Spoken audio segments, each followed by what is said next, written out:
And then if we can just move this closer forward so we can hook it to the.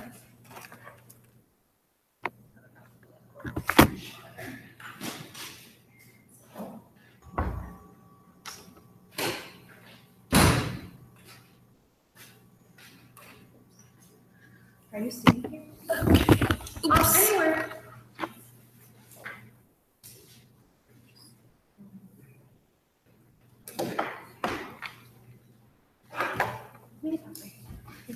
I just need to touch the room control.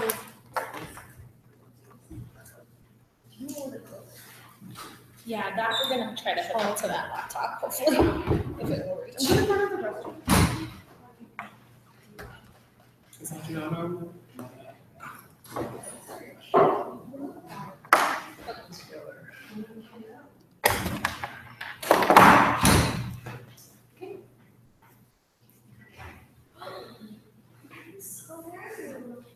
It's very summery.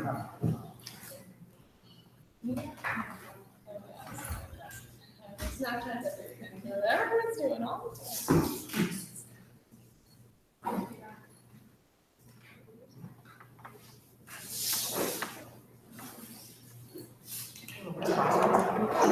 What class? Sociology and gender studies.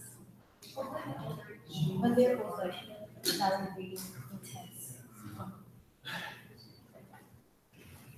We're 18 classes. Yeah, taking 2 college side classes and 1 stat state class, but I just got to say, my friends sent all of these resources for stat state and some type on the cloud. I have a question. For the roll call for attendance, is it literally just naming a position and someone says present? What was done last week? Yeah, I think she just read off position. Okay, yeah, cool. Just go through.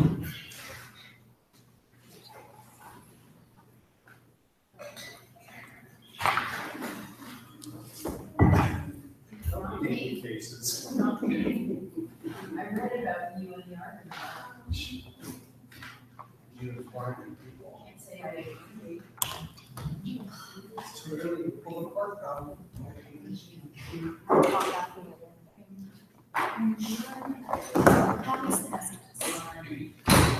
You know what's super annoying? So you wash your hands, right? And you have to touch the window, and if your hand smells like vanilla, you're just like, I just wash my hands. I was but I would tell you about classical and traditional.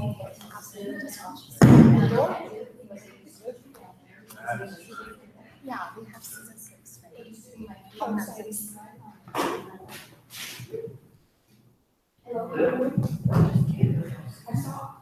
I did see you for this, but then in would you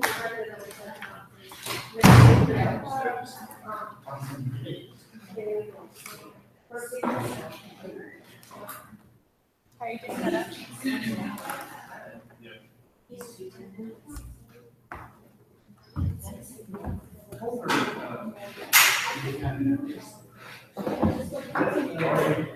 Not too bad. I kind of ran here, so. Yeah.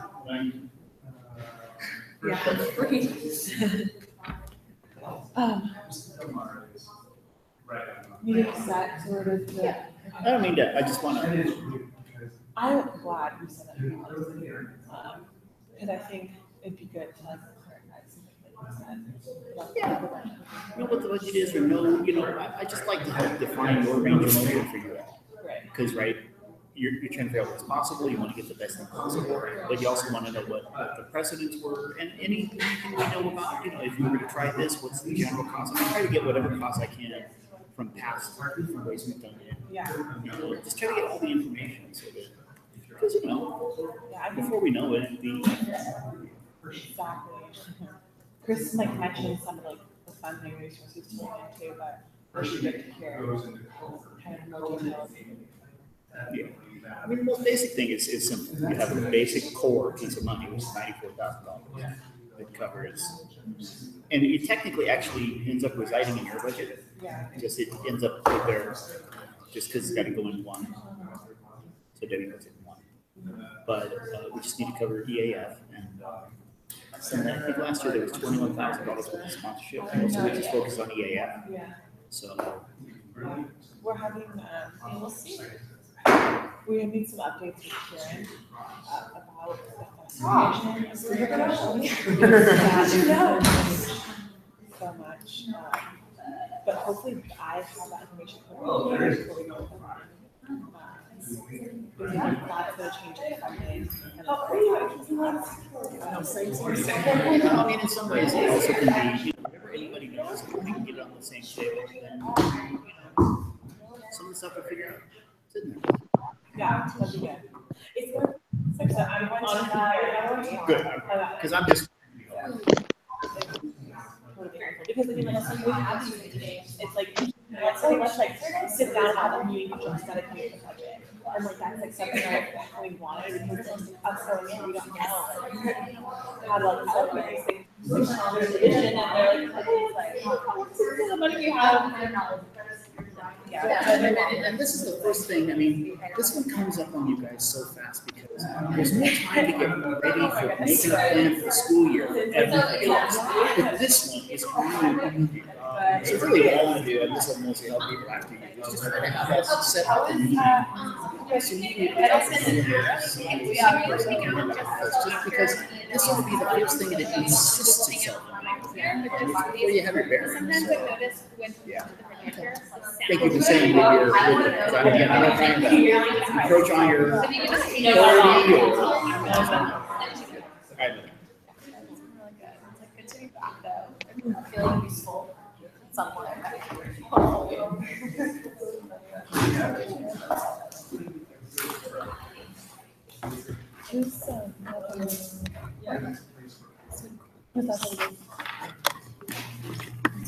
Who's laptop is it? Mine. Hello. Hi. Where's the list? This is so interesting. It's so cool when faces pop up. Oh, it was something she goes straight to the screen. I used to say, Oh, it's around because they're like. Oh. Very. Wait, well yes, it's played. going to be like. Is USAC live from that computer too? Oh, wow. one stop Something. What other computer? Huh? I just, like, I thought there was gonna be another computer. Oh, we just moved it. No.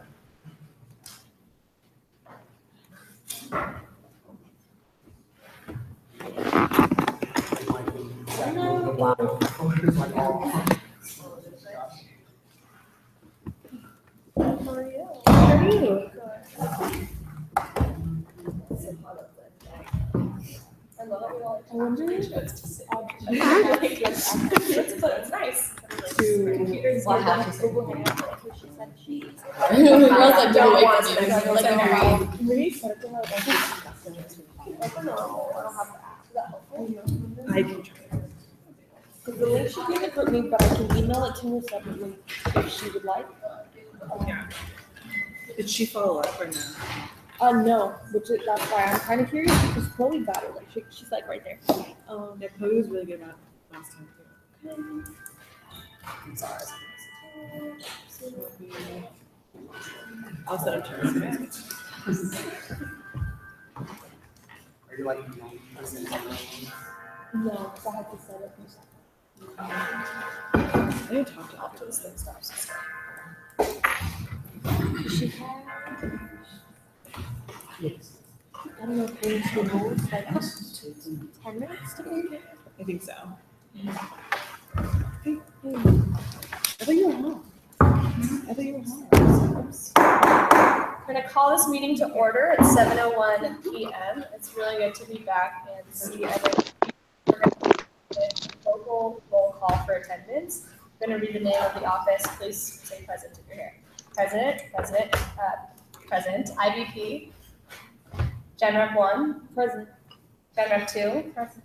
Gen Rep 3. present? AAC. CEC. Present. I'm with them. Oh, sorry, scared. Present. CSC. CAC.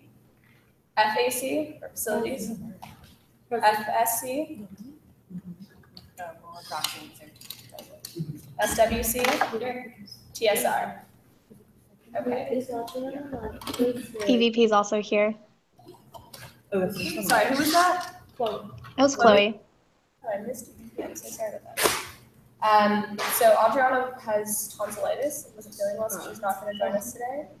She did want to know, she wanted to make sure that she was attending a minimum number, at least number of meetings. I just want to confirm that's 6 out of 8, correct?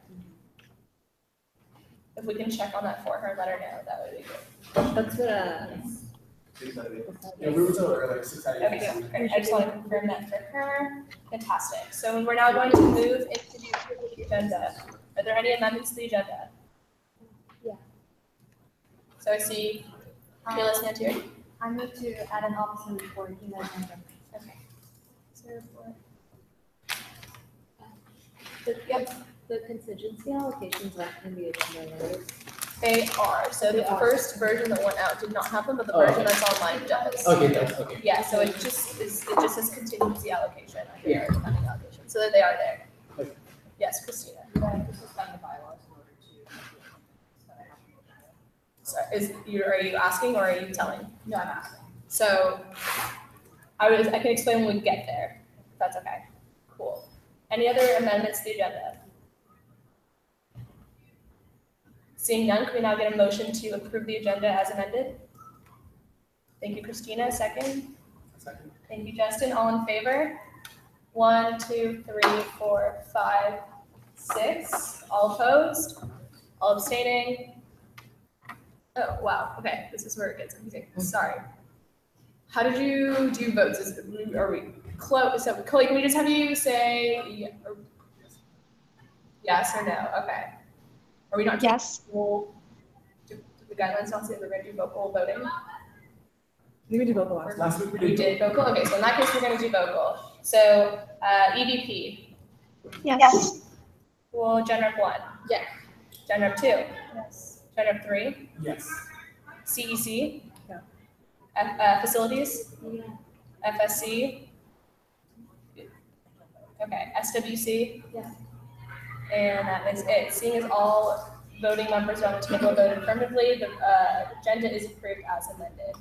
We will now move into the approval of the minutes from June 29, 2017.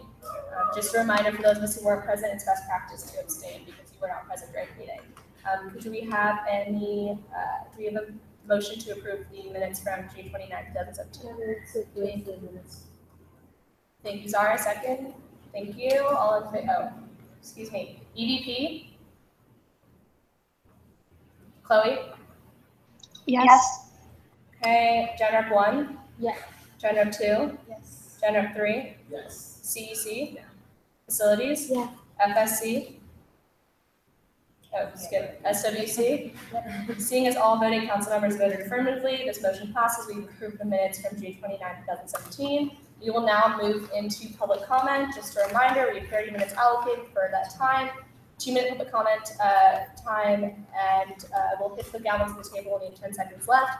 We will begin with audio-only public comment. Thank you. I'll start over here and go around.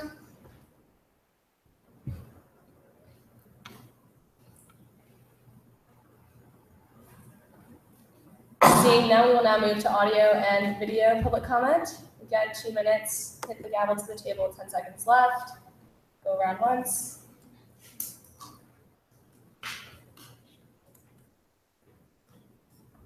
Seeing none, we will now close the public comment session at 7:06 p.m. We will now move past special presentations, seeing as we have none, and move to appointments. Before we begin appointments, it is important for me to note to you all that in order to make appointments tonight, we will have to suspend the bylaws.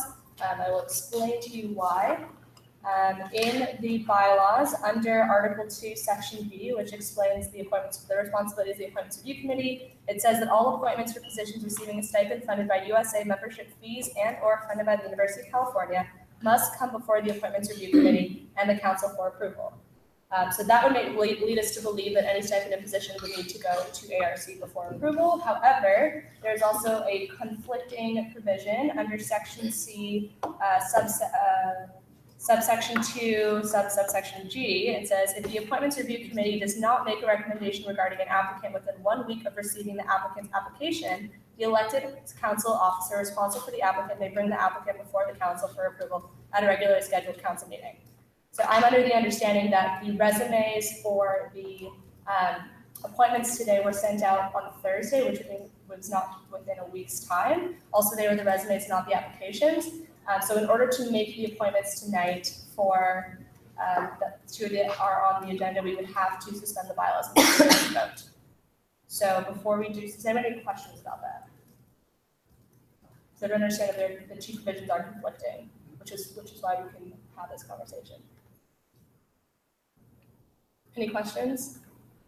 So I do need to go on the record saying that I am of the belief that we should stick to the bylaws whenever possible. However, there is an option. So I'm personally against the suspension. However, we can do so given that the people are here and these are timely appointments. So we will now, in order to appoint the appointees tonight, we will now need a motion to suspend the bylaws.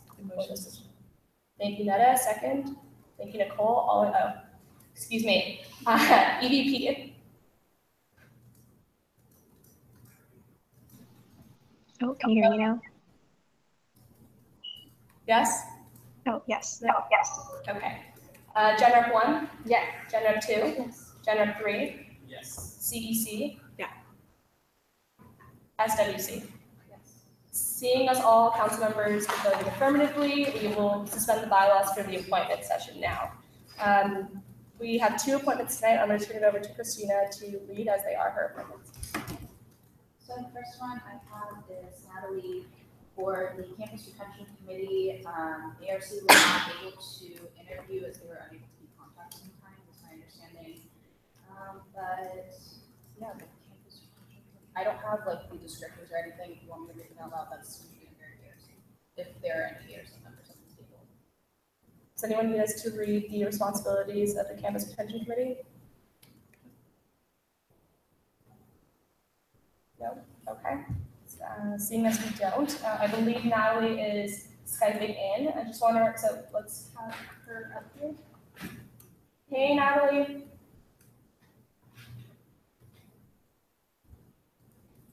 Hello. Oh.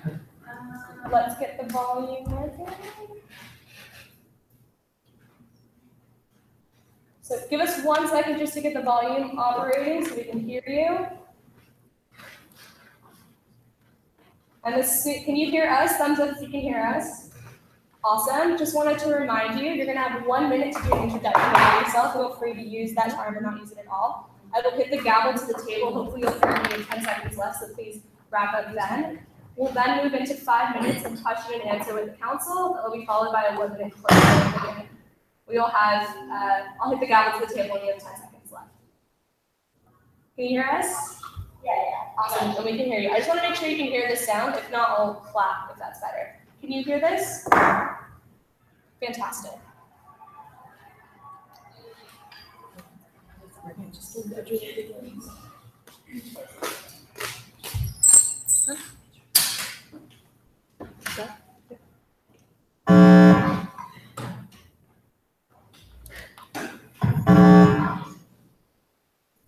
Thank you.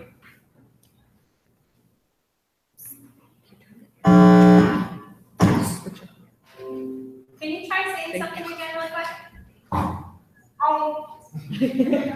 Is that okay with you guys? Is that okay with everyone? Can everyone hear? Can you guys all hear? Fantastic. So.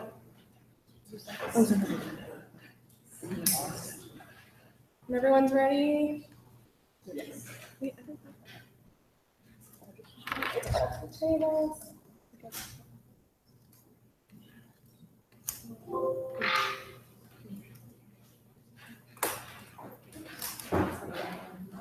Great, Natalie, whenever you're ready. Awesome. Okay. Hello, council. Please excuse this mess. We spent a couple hours this morning cleaning up the research. But hello, my name is Natalie Ricasa-Bacaforo. I did introduce myself as usual to some of you.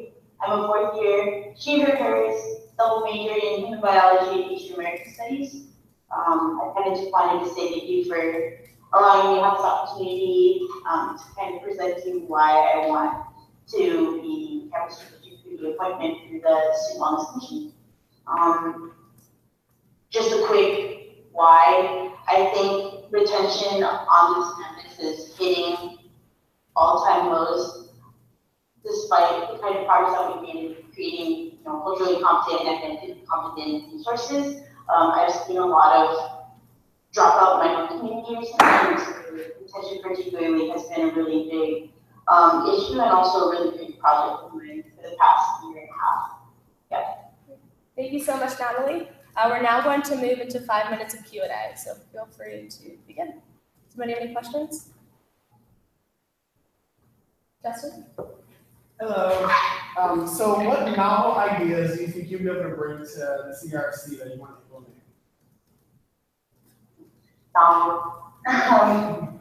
I think the ideas that I have to bring are mostly centered around different kinds of programming, but it's about using the CRC as a platform to engage with the communities that need services and allow for them to step up and really advocate for what they need in programming through their own eyes. Because what I've been seeing is that there's a lot of institutionalized support, but that doesn't necessarily cater to the specific issues of said communities. So it's not so much my novel ideas, it's the ideas of the communities that are affected directly and that have a say within the CRC space. Because I really feel like it should be bottom up, and the people who know how to find their issues are the ones who are going through it every day. So it's not so much what can I bring to the table, but it's how can we provide pathways for other people to bring their ideas. Yeah. Questions for Natalie? Can you hear me okay? Yeah, Chloe, go ahead. Can you hear? So this is a question that I asked. Oh, Noodle, can you hear me? I can kind of hear you. So I can repeat the question for you, Chloe. Okay, so this is a question that I asked to previous CRC candidates, but in the past, the space has become toxic or unsafe for certain communities. And so what do you plan on doing to make sure that it's as inclusive and safe for as many communities as possible? So Chloe said, this is a question she asked of the previous CRC appointments. She said that in the past, CRC has become a toxic space for certain communities. And Chloe, please correct me if I misparaphrase. What will you do to ensure that the space is open and inclusive to all communities?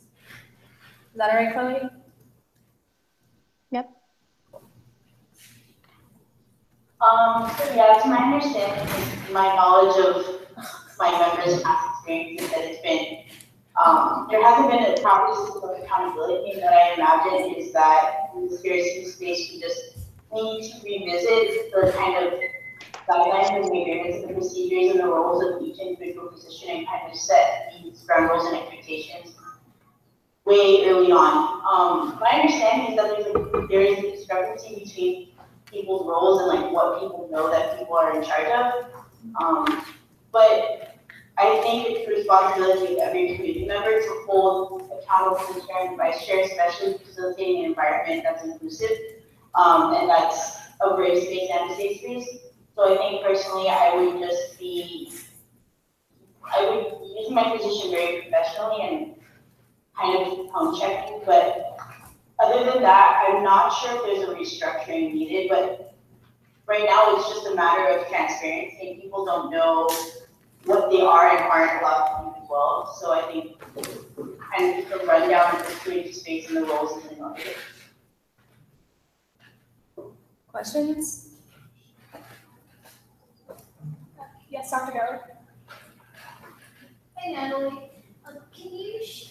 Can you share with us a little bit about what your experience and knowledge of the CRC is? Sure. So last year I served as Samahawk Filipinos president, and we didn't have a retention coordinator, so that is our organization's liaison to the CRC space. So I served as the proxy for the summer term, and during that summer term, I was tasked with sitting on a funding committee where we kind of discussed each project, the needs, and specific line items and allocated funds accordingly.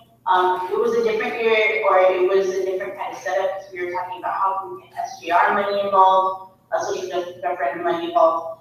So that allowed for me to see kind of the breakdown of how funds are funneled through CRC and CPO spaces, as well as student fees. Towards the end of this past school year, our research coordinator had resigned, so I came into proxy again and I served as both the hiring liaison for project directors and for student staff. And my experience through that has taught me how to analyze trends of retention. We basically sat through the past 15 years of evaluations and identified trends within our own community, and then from there kind of centered around certain issues so that we could focus our hiring. So my involvement with the CRC space has been largely on the administrative side, and also on the analyzing trend side. But other than that, I've gone to maybe 1 or 2 programs throughout the year. I mostly rely on my research coordinator to give us information and to keep us in communication with the space. Thank you. So that is the end of the 5-minute period. If we wish to ask more questions, we can motion to extend that time. I motion to extend questioning by 2 minutes. 2 minutes. Can I recommend we do a little bit longer just because the answers tend to be more meaty? 3 minutes, 30 seconds. Sure, 3 minutes, 30 seconds. Do we have a second to that motion? Thank you, Zara. We're going to go through, now that we also have AC here. EVP, a motion to improve Q&A by 30 minutes and 30 seconds. Yes. Gen Rep 1, Yeah. Gen Rep 2, Yes. Gen Rep 3, Yes. AAC, Me, yes. CEC, FAC, Yes. FSC, SWC. Yes. Great, so we are going to add additional 3 minutes and 30 seconds to the Q&A period beginning now. Did you have a question? So Natalie, you talked about your some of the discrepancies you saw in the CRC space. If you could just go into at least 1 or 2 of the discrepancies that you saw that you want to look to improve, and then also with your involvement in the space, can you talk about some of the past things that CRC has done and some things that you want to implement beyond those past things that they've done, like those past actions that the committee has taken on? Can you repeat the Yeah, do you want me to get really close? Okay. Sorry, did you? No, it's good. Okay, can you talk to me about what the discrepancies are that you talked about in your first question that I walked in on? So just like talk about some of the discrepancies that you saw that you want to look to improve. And then the second part of the question is looking at the past actions that the CRC has taken. Are there anything that you want to look to improve with the past actions that they've taken? So just inherently, like what was it? Just like one of the past things that they've done, whether it's a program, whether it's advocacy for like students, just those 2 things. Cool. Okay. Thank you, Vivian. So discrepancies that I was thinking about, it's mostly around power and decision-making powers. So in the past, community meetings had been canceled or rescheduled within, half an hour to 15 minutes of the meeting starting, and after that, meetings are planned to last 2 hours, but usually, or have been reported to me to last maybe 20, 50 minutes. And in that understanding, how can you discuss retention issues for the entire campus in 20 minutes? In addition, is it within the power of the vice chair and the chairs to cancel meetings like that when these committees and their appointees get paid based on attendance? I was concerned that 1, retention issues weren't being taken seriously or communicated, and 2, that there was a power struggle and that our own community retention coordinators didn't feel like they had any agency in deciding that process. In terms of past events, I had attended an all student retention center workshop hosted by your council coordinators. It went well. But I really feel like we need to work on, this is just logistical marketing. Like student retention is a really big issue, and not just in the identities housed in the training programs office. So the fact that we kind of pushed up this event very last minute makes me feel like it wasn't prioritized. I feel like we were just doing it to do it because we needed to push out this program without planning for it. I mean, it's intentional. Additionally, I feel like back to my beginning point, programming needs to be more of a community effort, effort. I really feel like the CRC is a platform where communities can come and have access to these resources and make their own programming. So that's the big thing that I want to change. I want to see, if ever, full programming communities in the CRC space to make kind of like it's so that we're intentional and there's more investment from these communities. So that is the end of our 3-minute, 30-second period. I personally have questions I'd like to continue to ask. If we can motion to extend that time period. I motion to extend time by 3 minutes and 15 seconds. Okay, great. Can we get a second to that motion? Nicole, thank you. I'm gonna go through. May I recommend maybe we extend by 5 minutes just so that we don't have to motion I again? motion to extend to 5 minutes. Perfect. Thank you, Nicole. EVP, Yes. Gen Rep 1, Yes. Gen Rep 2, Yes. Gen Rep 3, AAC, CEC, Facilities, SWC. Yes. Great, that motion is approved. We are going to extend the time period by 5 minutes. Neil, I have 2 questions for you. Going back to Chloe's question about the tensions that exist within CRC spaces, given that different communities are applying for funding and funding is a limited resource, what are you going to do to mitigate some of those tensions to ensure that regardless of whether or not a program is fully funded, different communities and programs feel like they're welcomed and able to express their opinions within the CRC space, whether they're positive or negative? Can I clarify, so how can I make sure that all these different communities and that are being heard? So obviously when funding different programs and different and such, money is a limited resource and different communities are going to be fighting each other for that limited resource. What will you do as undergrad rep on CRC to build a relationship with different communities to ensure that all feel welcome within the space, whether or not they receive the funding they need? Okay. So as a member of another organization, I have the privilege of having relationships with other members of another organization coalition. And my personal goal is to have our retention coordinators meet in their own collective in order to discuss trends and in a space that is just built for the community so that we can bring back. And if those trends are not being addressed through the campus retention committee, we can utilize the chairs and go to the administration and communicate these needs because funding is limited, and I realize that.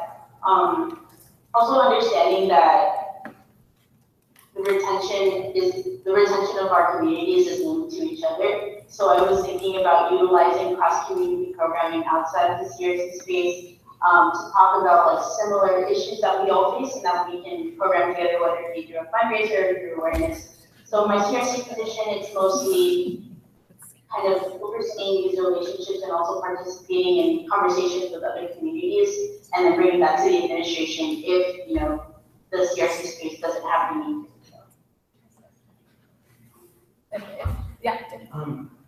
Specifically with the last question that I asked, things that the CRC has done in the past, can you talk about your knowledge about the expected cumulative progress of CRC has put on about in 2014, they worked on advocacy for the expected cumulative progress for students within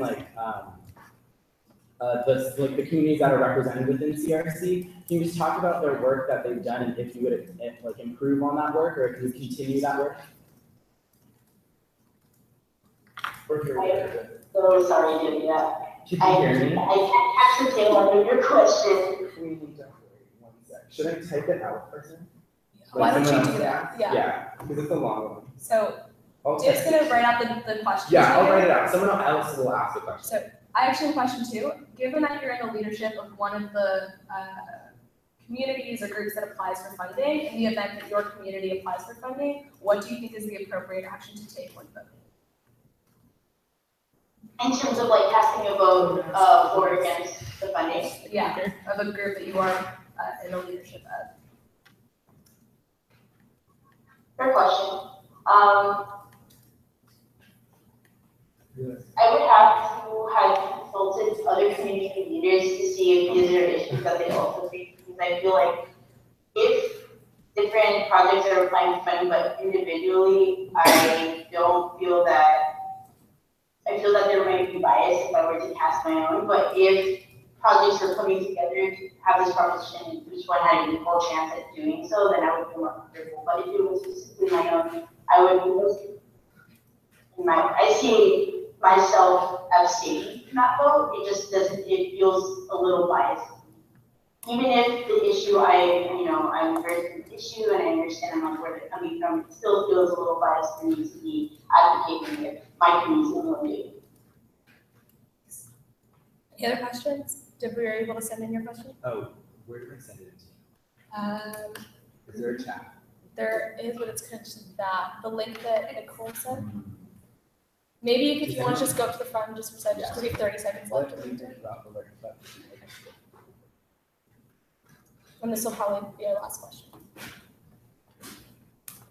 Okay, so one of the biggest things that CRC has done in the past 10 years is in the advocacy for expected cumulative progress. So what I'm asking is, what is your knowledge about the advocacy work that they've done about UPC or UCP, and would you look to continue that? Because recently they haven't done much for expected progress. I do not have a lot of prior knowledge of this project, and I think before evaluating the need, before deciding on whether or not we need to move forward with it or revamp it, there needs to be a reevaluation of the need for the existence of the project. And I think the fact that that knowledge hasn't been institutionalized and passed down makes me feel like something went down. 2014 was my first year of college, so I was not heavily involved with the CRC space. But yeah, going off of that, I would do a reevaluation of the need for that project, and then if that project was found to address certain needs, then we would need to go back and evaluate social justice referendum and the funding that we get from there. Because what I've been seeing lately with programming is just that there's also a logistical issue, and the reason that they can't push it out is either because of funding or timing. Both things don't really make sense to me. I feel like if you have an entire year planned, you should be able to push those things out. But yeah, in full transparency, I don't really know about that project. Never heard about it. But yeah, but before deciding whether or not we can go forward, we need to reevaluate. Okay. Great, so that's the end of our Q&A period, unless anybody wants to extend. Seeing then, Neil and I are going to have 1 minute for a conclusion. Feel free to use as much of that time as you need. When you have 10 seconds left, put the gavel to the table and please wrap up.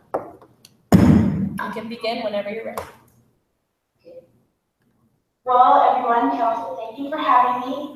Please forgive me for talking a lot, but campus retention is a serious issue within my own community, especially with the rising tuition hikes.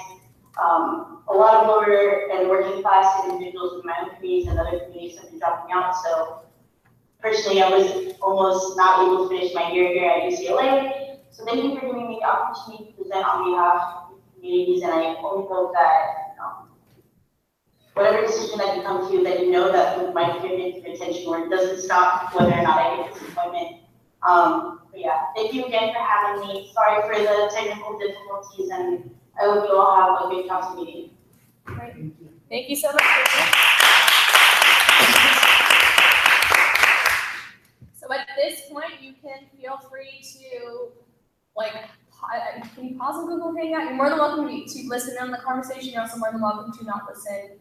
Choices yours, whatever you're more comfortable with. We're now going to move into council deliberation, so we're going to ask you not speak during this time. Sound good? Cool. Usually it's safe to feel free to step out or stay in the room, but basically the equivalent of that. I actually have to run and grab my charger, so I might come in and out of this. All good. Sounds good. Jessica, can we just mute so we don't catch other sound? Thank you. So ARC was not able to meet with this applicant, so we don't have a recommendation.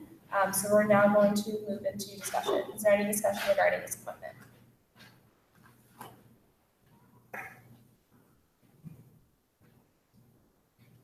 I guess I'll go really quick. So with the question that I asked UPC CRC, or ECP, whoopsie, is the same question I asked the last CRC appointment.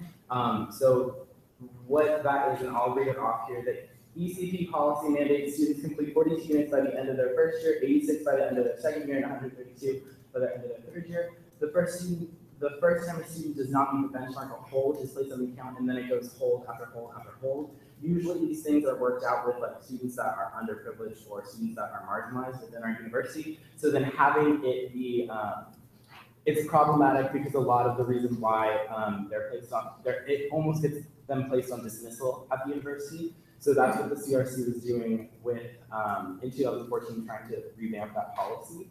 But obviously our opponents can't know everything, but that's just something that like we should all know moving forward. Wait, in what way, like, does that, the hold, like, how does the hold lead to, like, subject to dismissal? Okay, it's falling behind on units. So when you fall behind on units, it's because the fact that students coming from underprivileged backgrounds are particularly susceptible to falling behind in units because they often have trouble acclimating to university courses. So if they're not able to meet or pass a certain unit cap, then they're subject to dismissal at that time. So that's the expected cumulative progress thing that the CRC is doing. I can send everyone a link to the article, because that'd be helpful just moving forward. Knowing what the CRC has done in the past is obviously helpful to moving forward and what they're going to do in the future. Next question? Oh, actually I have one point. So, I found it really interesting how like, because with a lot of these appointments, we have like sort of a conflict of interest question. So I found it really interesting how like she said that like communication was the most important thing, like between like different communities to decide like what action should be taken. And I think that goes back to her point about like the ground rules and like rules being established from the get-go. So that's something I found like really good. Yeah. I also, like, I was the one who asked that question, and it was something that came up with our past appointee to CRC as well, because he was previously a retention coordinator for so long, actually, and so it's an interesting question, especially with lots of different funding groups, and I also appreciated the way the question was answered. I've known Noodle for years now. We actually were roommates our first year, and so she's the kind of person I know to walk into any space and really immerse herself wholeheartedly, and just really speak her mind and her heart, but always being rooted in community and the people around her, and I think that's exactly what CRC needs. My only concern is the fact that she is like a chair of a mother board is a huge responsibility, and I wonder about time, and I wish it's my fault for not asking. However, in that vein as well, that would mean that both of our undergrad representatives are coming from Sama Filipino, which isn't necessarily a bad thing, but I wonder how that's going to affect how other communities interact with CRC moving forward. But that concern is mitigated by Needle's answer specifically about how she wanted to mitigate those tensions by advocating for the retention coordinators from all different groups to come together and meet amongst themselves to discuss trends. I thought that was, in the words of Justin, quite novel. And I thought the way that she answered the conflict of interest question was great. And I think the type of attitude that we need students who are coming into these spaces to have. Any other discussion? Seeing none, we'll now entertain a motion to approve Natalie's appointment to the Campus Retention Committee.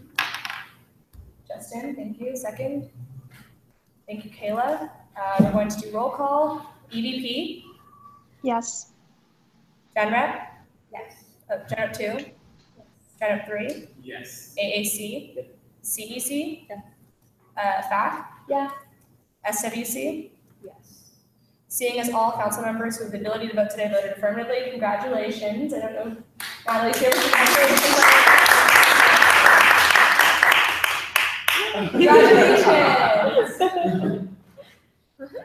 She's on mute. Okay, great. Well, for having me, sorry, like, Brandon caught me second and I was confused. Congratulations. Awesome. Have a great summer. Have a great afternoon. So now we're going to move into the appointment for Ty Pearson to the Student Health Advisory Committee. And Christina's right there. Thank you. Student Health Advisory Committee sort of sits with Ash to talk about UC SHIP and any adjustments that would need to be made to that, as well as ASH programming. Ty is right behind you. And he is the potential appointee to SHAC for SWC. Thanks so much, Ty. Wherever you're more comfortable, Ty, you're gonna have 1 minute to just introduce yourself to us. So when you have 10 seconds left, I'll put the gallons on the table and they'll move to Q&A. So, sorry. Whenever you're ready. Hello everyone, thank you for letting me be here today. During my senior year of high school, I would develop a neurological illness that confined me to a hospital bed for several months. Instead of studying for AP tests or picking out prom outfits, I was forced to relearn basic tasks, such as feeding myself or learning how to stand on 2 feet. Thankfully, I was able to have the access, I had access of healthcare available to me. And thankfully, I was fortunate enough to have regained my strength and have a speedy recovery.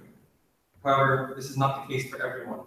And it is because I'm aware that healthcare continues to this day to be seen as a privilege and not a right, that I stand firm in my belief that I am a firm believer of the equity and access good in healthcare.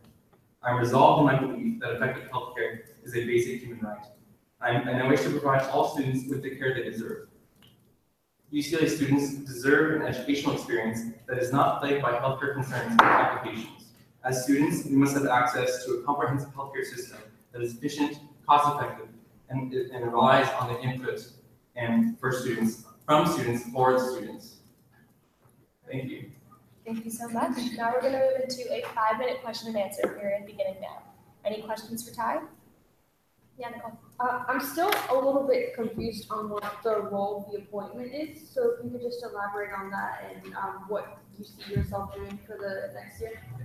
If appointed to SHAC, I would be one of 4 undergraduate representatives to a committee that has to deal with the making sure students have access to healthcare on campus and that they can navigate these spaces effectively. If appointed, I would make sure that the transparency of SHAC is increased and to do this, I will make sure that we have more effective advertising in SHAC and making sure to connect with student groups, making sure that when SHAC holds the town halls and when we hold different student health fairs, that all students from every corner of the campus is involved and engaged. Could you continue to elaborate on how you would inform students about like the benefits of UCship? Just let me give you like an example.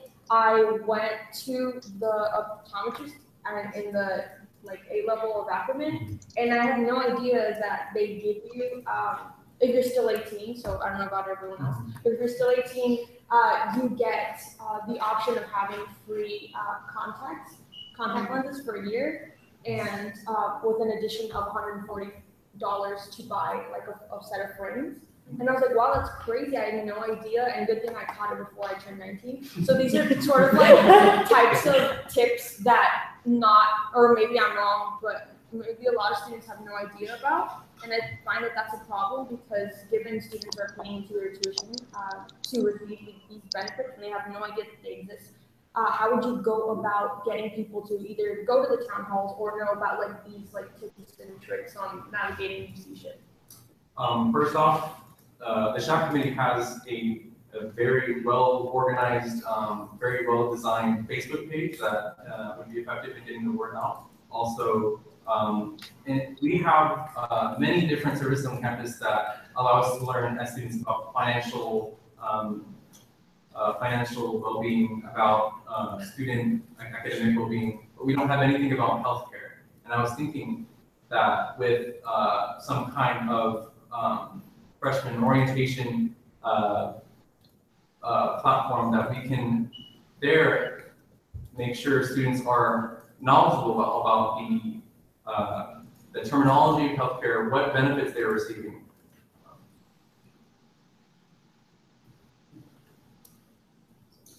You've spoken great length in your opening about accessibility. So how in particular do you want to increase accessibility of the healthcare options that we offer at UCLA?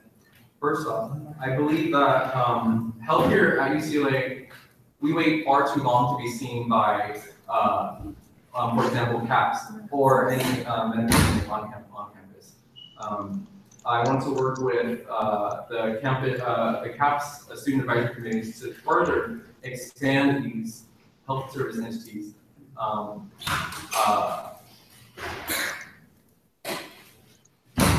Thank you, I appreciate that. Yeah, Taylor. Do you have any past experiences with student health? Yes. I actually interned at Kaiser Permanente, where I was able to travel around the Bay Area, where I participated in healthcare advocacy. I traveled and made sure that translational services were available to patients who did not receive healthcare in their native language. I sat down with families that couldn't afford medication that basically they relied on to live a happy, comfortable life. And with that, I was able to study the intersectionality of healthcare and also be involved in the implementation of making it more accessible to people. Questions? Yeah. What is your knowledge about what SHAC has done this past year, and how will you specifically improve upon the past actions this next year? In the past year, I know they held several town halls to make sure students understood their benefits as UC shipholders and make sure that they understood how healthcare affected them in their lives. They also held an STI screening event called Know Your Status, and I believe that was an amazing service to further increase the sexual health of our students. I believe that we need SHAC to be a more accessible, more visible body on campus, because before this, I had no idea SHAC was actually a body, or that I could go to SHAC to voice my opinions. I'm sure many people at UCLA are unaware of this committee. I want to make sure that many students know that SHAC is a space where they can voice these concerns and they can learn more. So that is the end of the 5-minute Q&A, but we are definitely going to extend it if you want to. Is there a motion to extend the Q&A period? Motion to extend Q&A period by 2 minutes. By how many minutes? 2. 2 minutes. And we do 5 as a baseline. If we decide we don't want to go over the 2-minute period, we don't, but that we don't have to go through motions over and over again. Motion to extend Q&A by 5 minutes. Thank you. Second. Thank you, Nicole. EVP? Yes. Gun Rep 1? Yes. Gun Rep 2? Gun Rep 3? Yes. Facilities? Yeah. SWC? Yes. Seeing as all voting members have voted affirmatively, this motion passes. We are going to add a 5-minute extension to the Q&A period beginning now. Netta. So you mentioned that that is a body which is it's currently in a state where it's not accessible to students, and that students are just generally not aware of its presence. So sitting on this committee, how would you, if you could be very detailed in your response, how would you manifest change in that regard to making it more accessible and making the student body more aware of its existence and these town hall meetings that you speak of? Because I think it's not, from what I'm getting, it's not a lack of events that maybe that SHAC is hosting and its accessibility, but lack of the awareness that these things are actually occurring on campus. That's right. I plan to be physically present at student organization meetings to contact different student leaders to make sure that they understand SHAC is available to participate in campus events and make sure that people are updated about what happens in SHAC. So within the last few weeks in particular, healthcare has been a really charged topic. And a lot of people really fear that if there are any changes to our national healthcare system, that there'll be really serious cutbacks to Medi-Cal or Medicaid, which in turn could impact the UC-ship system.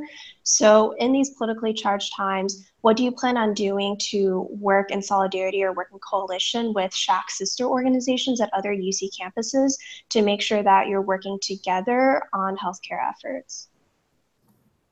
In the SHAC committee, there is a body that interacts with UC-ship and that spans all across the UC system.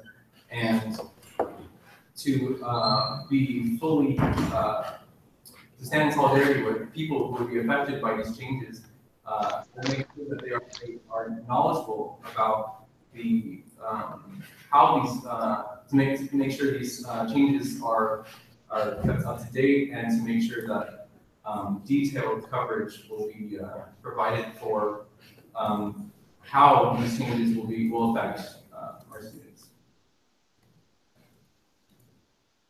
Any other questions for Ty?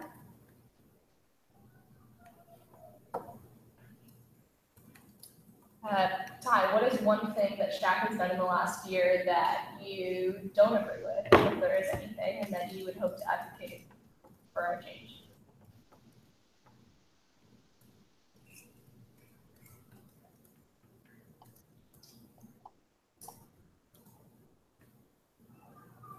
Just the fact that having students becoming unaware of having a place to voice their opinions is addition.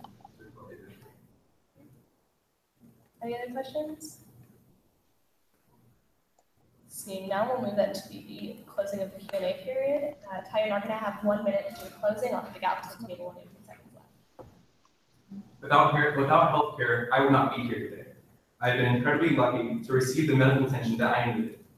With my unrivaled passion for healthcare and my knowledge of our imperfect healthcare system, I will work tirelessly to provide students at UCLA with the healthcare they deserve. Serving on the Student Health Advisory Committee is both a privilege and a responsibility that is not meant to be taken lightly. Every student should be informed of their health coverage, not after they receive care, but far in advance, so that they understand their rights as UCLA students and UCLA patients. Healthcare touches every single burden on and off campus, and I'm determined to put a voice behind the concerns, triumphs, and shortcomings of the healthcare here at UCLA. As an undergraduate member of the Student Health Advisory Committee, I would be both humbled and honored to directly contribute positive discussion for the future growth and expansion of student healthcare. Thank you so much, Ty. You're more than welcome to stay in the room. If you prefer to stay outside, that's completely fine. So seeing as CRC is not represented for here, we don't have a recommendation from CRC, so we'll move right into discussion. Yeah, I'm good. I believe SHAC is a 2-year appointment. I'll go ahead and start. I definitely believe that from hearing about his opening and his own personal struggles with healthcare, I think that he'll be able to provide his own personal experience to SHAC, and I believe he has a great passion. I definitely wanted a little bit more in-depth answers that he provided for us and just a little bit more knowledge, but I definitely think that he'll bring his passion, his own struggles to facilitate SHAC and something positive for the entire student body. Yeah, I agree with that. I think it's hard, we should be cognizant of the fact that there's, I don't know how many, 12 of us here sitting, and I think he just kind of got a little overwhelmed, but if you really listen to what he's saying, he clearly is passionate about it, but just to be cognizant of that fact that he's probably just a little overwhelmed, so maybe he wasn't as articulate as he could have been, but then again, maybe you should talk about some of the things that he did say, and if we believe that those things are that, we should talk about those things. If anyone has anything to say. Yeah, Christine? I did interview Ty before this, and I do want to say that this doesn't feel like the same interview I had with him, because that was more of a conversation. It was more freely flowing, and I could easily see and admire his passion for healthcare. And he was able to answer questions with more eloquence during our interview. So I do want to say that he was probably a little bit overwhelmed. And he did touch on some things in our interview that I didn't hear him touch on here, which is unfortunate because I wish he had so that we could see a little bit more of what he was for. And then we also did talk about being better informed during his interview in preparation for this as well, which I also wish I saw a little bit more of, but just want to put that on. He did point out in one of the answers how I believe the question was like a how to kind of like how will you get people to know about these events, and he talked about being present and actually going to like the different student organizations and groups to be there, sort of like as a spokesperson for SHAC in general. One thing, and this is not so much related to TIE, but to the SHAC Facebook page, there's only like 320 likes on the page, so it's really small at this point. So that's something like a concern that we should just have in general, because he mentioned how the Facebook page was very like A tool, right? kind of, yeah, he's talked about how it was a very active page, and that's great if they're really active, but if it's only reaching 320 people, then it doesn't matter how active the page is, because it's not going to reach a wider scope. But then again, that's just a comment on the Facebook page, because that worries me just because of the information that I got the other day, that I, like my little anecdote, because that was crazy. Like how do people not know this? And especially the incoming class that might still be 18. Like imagine if they could get coverage for either, and I didn't mention this, but it's also a free set of frames if you want, or 140 to get like contact lenses. So it's like it's either or. It's like the free frames and the 140 for the contact lenses, or the free contact lenses for a year and the 140. Like that's a great benefit that we all probably are missing out on. Not I, because I did that, but that's just a side comment. Yeah, because I think he also mentioned about the new student orientation to kind of like let students know about that. I think that's a really good point, because when I just got here, especially for international students, the usage is quite different. Everything is translated into really different words, and I know a lot of students from different countries are really confused about that. But if we do get information on user orientation, I think it'll be really helpful. And also, I really want to kind of like share a little, because I know Ty before, and I want to share experience that can really kind of like shows his character. One day I was just really going to class really quick, and he was in a rush too. We just ran into each other and say hi really quick, and that's it. And like 10 minutes later, he texted me like he hoped he didn't hurt my feeling, but didn't stop by and saying hi. I think that really shows how kind a person he is and how he pay attention to the details. And I think those two things are really important, especially for a student health advisor. I could care less about what is outside this council room. I think I've said it multiple times, like I'm not here for personal anecdotes about knowing different appointments. Ty did not give specifics about what he would do to change things, and his biggest platform was a Facebook page that has 300 likes. I don't think that I mean, I can trust Christine's judgment if she's about the appointment that she has, and I'd like to hear about it one more time, what she did talk about in that interview. But just from seeing what I've seen, I asked that question specifically every time to appointments that have done a lot of work. An appointment group or committee that has done a lot of work, like SHAC, looking at what they're doing or what the new appointment is doing to further that work. He had no platform to further any work. He talked about a town hall that they did. They've done much more than a town hall. So with that lack of knowledge, I don't know. Was it? Yeah. I passed. Okay. I mean, yeah, Christina, this is your appointment. So I mean, if you said that he proposed more things in his interview, if you could expand upon that, because like I said, I like asked like, oh, if you could be detailed in your response. Like it wasn't as detailed as I think we wanted it to be. It was a little broad and generalized. So no, I agree. Let's see. So I really wish he did bring up things like SHAC working on vending machines, or what is it, like the UC ship supporting services for students who are transitioning.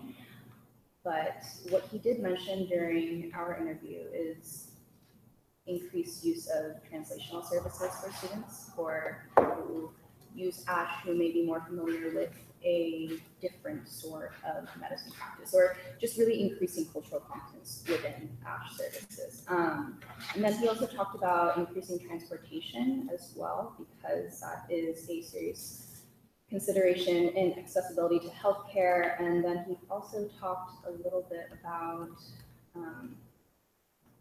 lack of diversity in healthcare in general, how our providers may not reflect our student body. Justin? Yes, I was gonna say, I did have a similar concern that you had. I was looking for more in-depth responses, and we've seen Shaq appointments come up that had like a large Rolodex of like institutional knowledge. But I think we've also mentioned at this council table that this is appointments are a good opportunity for students to grow. And I definitely believe that with his passion and the personal story that he brought to the table, he's gonna give his all to Shaq, not only personally. It may just be I have terrible judgment, but I have a good faith based in Ty. I have a question for Christina. Yes, okay, go for it. Chloe, you can ask your question. Chloe? Oh, can you hear me now? Oh, yeah. Oh, sorry. I have a question for Christina. When you were interviewing Ty, did he provide any sort of roadmap as to how he might go about achieving some of those goals he mentioned? No, we didn't talk about that because we used that space more to talk about what he wanted. If we're appointed, I would sit down with him personally and then talk about how we could manage to achieve those things that he wanted to do. Chloe, was that the end of your question? That was it. Okay. Zara, and then we'll go to There was just one interesting point, like during your interview when you talked about transportation, because I know that there were SHAC committee members that reached out to me to see if that could help support them in initiatives to improve transportation services for certain we didn't really go into specifics yet, but it was just interesting. I don't know if he talked to current committee members about this, because even if he doesn't have an extensive knowledge of SHAC's past initiatives, perhaps he did do his research to look into SHAC's future and the types of initiatives that they do want to do for this next year. Vivian? I feel like there wasn't enough knowledge, and I feel uncomfortable almost asking Christina to reiterate the interview. I feel like we've been asking Christina, I'm sorry, because usually we don't do that with people that are appointing or different things like that. Usually people appointing is kind of independent. And I think that just shows that there was such a lack of knowledge in this interview, or whether we're giving him that leeway and saying, hey, it is rough talking in front of 20 people, but hey, you're gonna be a voice for 30,000 students, so you gotta speak up. I guess you have to say your piece, and you can.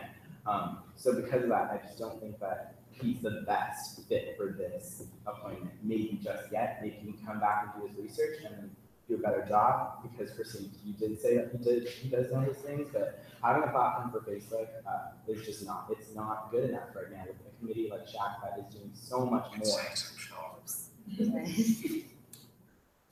Yeah, I just want to throw it on the table. It's a possibility that we may be able to table it, come back next week and have them do it again? Or just asking too much? We've done that before. Yeah, we have done that before with the judicial court. Yeah. Not a formal motion here, but yeah, that would be a good idea. If I could just offer my 2 cents too. I know I'm not voting, but I'm kind of conflicted as well. I know Ty outside of this space, and he is a very passionate and emotionally invested person in what he does. And I think looking at his resume specifically, it spoke volumes to his passion for healthcare and his experience in the realm. I also did not feel like his interview was up to par. And I will say, having appointed someone to SHAC already and looking at those applications, the interviews that were conducted, I felt elsewhere were stronger than this one specifically.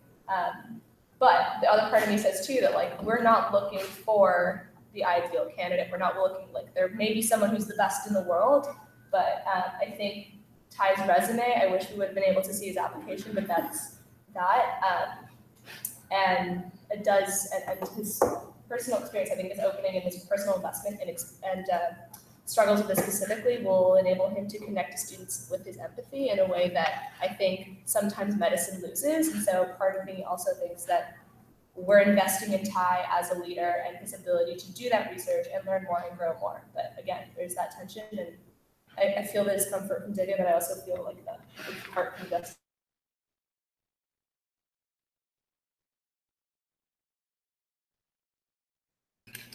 Yeah, Nicole.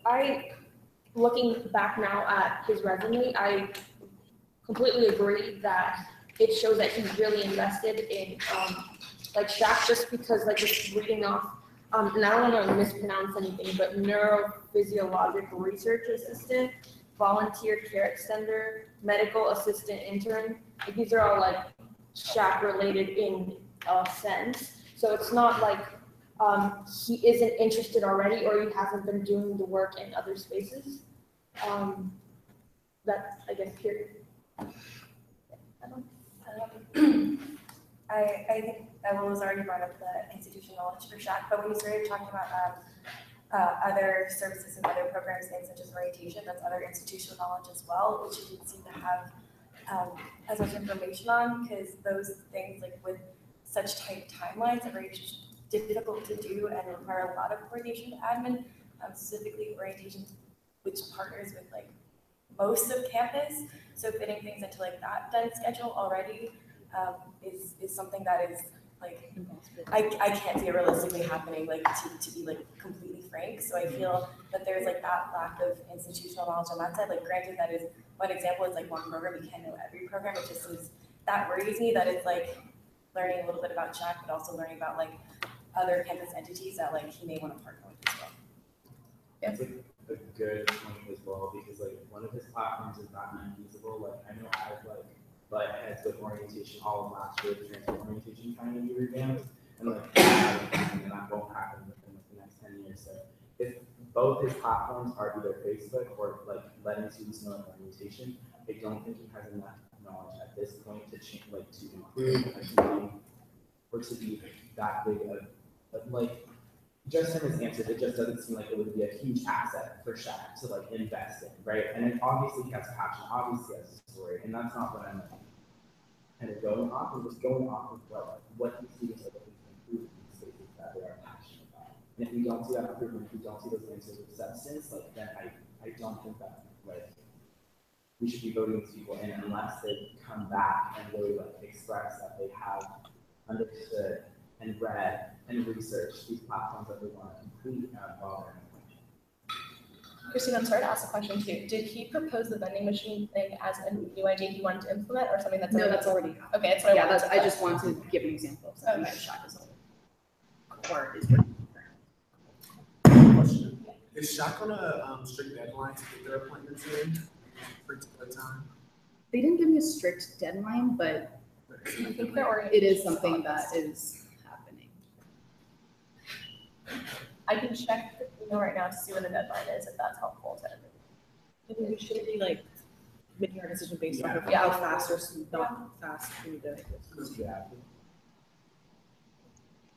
Just out of curiosity, in the past, have there been folks who had to apply a second time to get onto Shaq? What do you mean by that? Could you clarify? As in the first time they applied, they didn't get on, but then they applied the second year, and then after that year of experience, were able to be approved to the committee. So this path, even in our current council, last year the council accidentally only approved their appointments for 1 year. So if you remember at the beginning of our term, right? But I mean, have there been candidates who have been voted down by council, but then came back the next year and were then approved? It's entirely possible. There's no reason why there should be. Well, so if you wanted to like, for example, if for whatever reason we decided not to appoint him today, it would be within Christina's jurisdiction to decide whether or not she wanted to reappoint him, but there's no reason why she couldn't. Like, there's no language that says that she couldn't if she wanted to. Does that answer your question? Her question was, has anyone ever like gone in front of council, like been denied, and then they came back like a year later after like, and then so a year later. But we don't have access to that information. I feel. Yeah. It could, but just remember, Shaq is a 2-year appointment, so it would have to be 2 years later. Well, should be a senior. People were on off years. It's a 2-year, It's a it's not staggered, Oh, okay. yeah. So, It's not like that, where it's like every 2 years. okay. Oh, so, yeah. It was like kind of irrelevant, I guess. Yeah. But again, I want to remind, we're voting on the merits of this candidate right now before us. Just to move things along, I am gonna make a formal motion to table. Oh, wait, no, go ahead, actually. I'm gonna motion to table this appointment and see if during our next session, he can maybe come back a little bit prepared.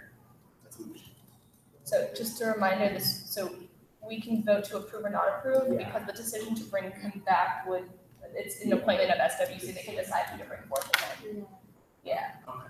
The reason why you would be able to table, I think you're talking about the thing was judicial board that we were able to table, so it's a different jurisdiction. Like Christina has the like.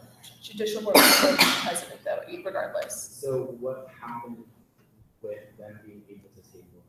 So isn't it like an action item, we could just like not decide to do this right now? So I can look through the miles, but not really do it. You can table the vote, but that doesn't give him another interview. The only opportunity he would really have would be to come during public comment and make statements during public comment. Then when you got to the appointments, you would be taking a vote, but he would not be answering your questions. Okay. So Was that clear to everyone? yeah, Christina explained the judicial appointment, she was denied and then she got reappointed by the president.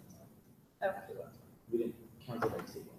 And with that extra information, I feel kind of strange giving him the extra privilege to come and do public comment when other appointments. Well, we didn't set up the same parameters for other appointments to table in the same thing.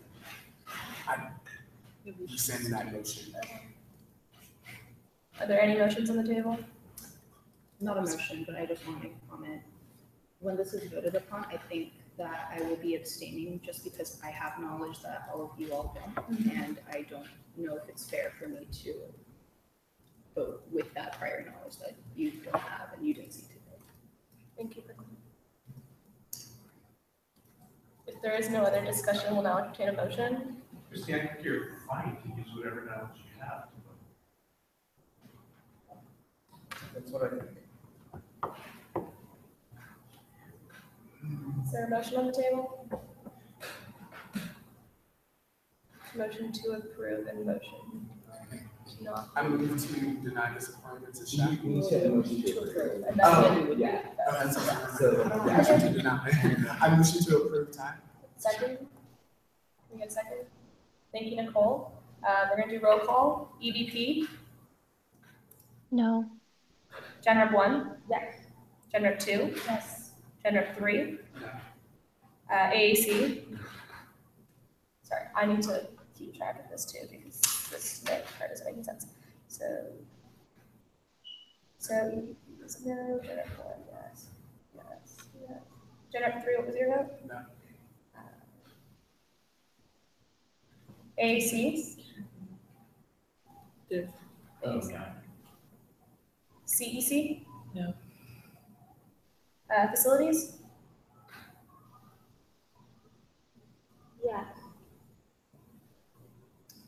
SWC? So unfortunately, this motion does not pass by a vote of 2 to 4 to 1, 2 to 5 to 1. Christina, would you prefer that we call Ty and Linda, or would you rather let him? I think there were 3. Are you yes? Is there the Gen Rep 1, Gen Rep 2 voted yes. Facilities, yeah. 4-1. Okay, let me repeat. So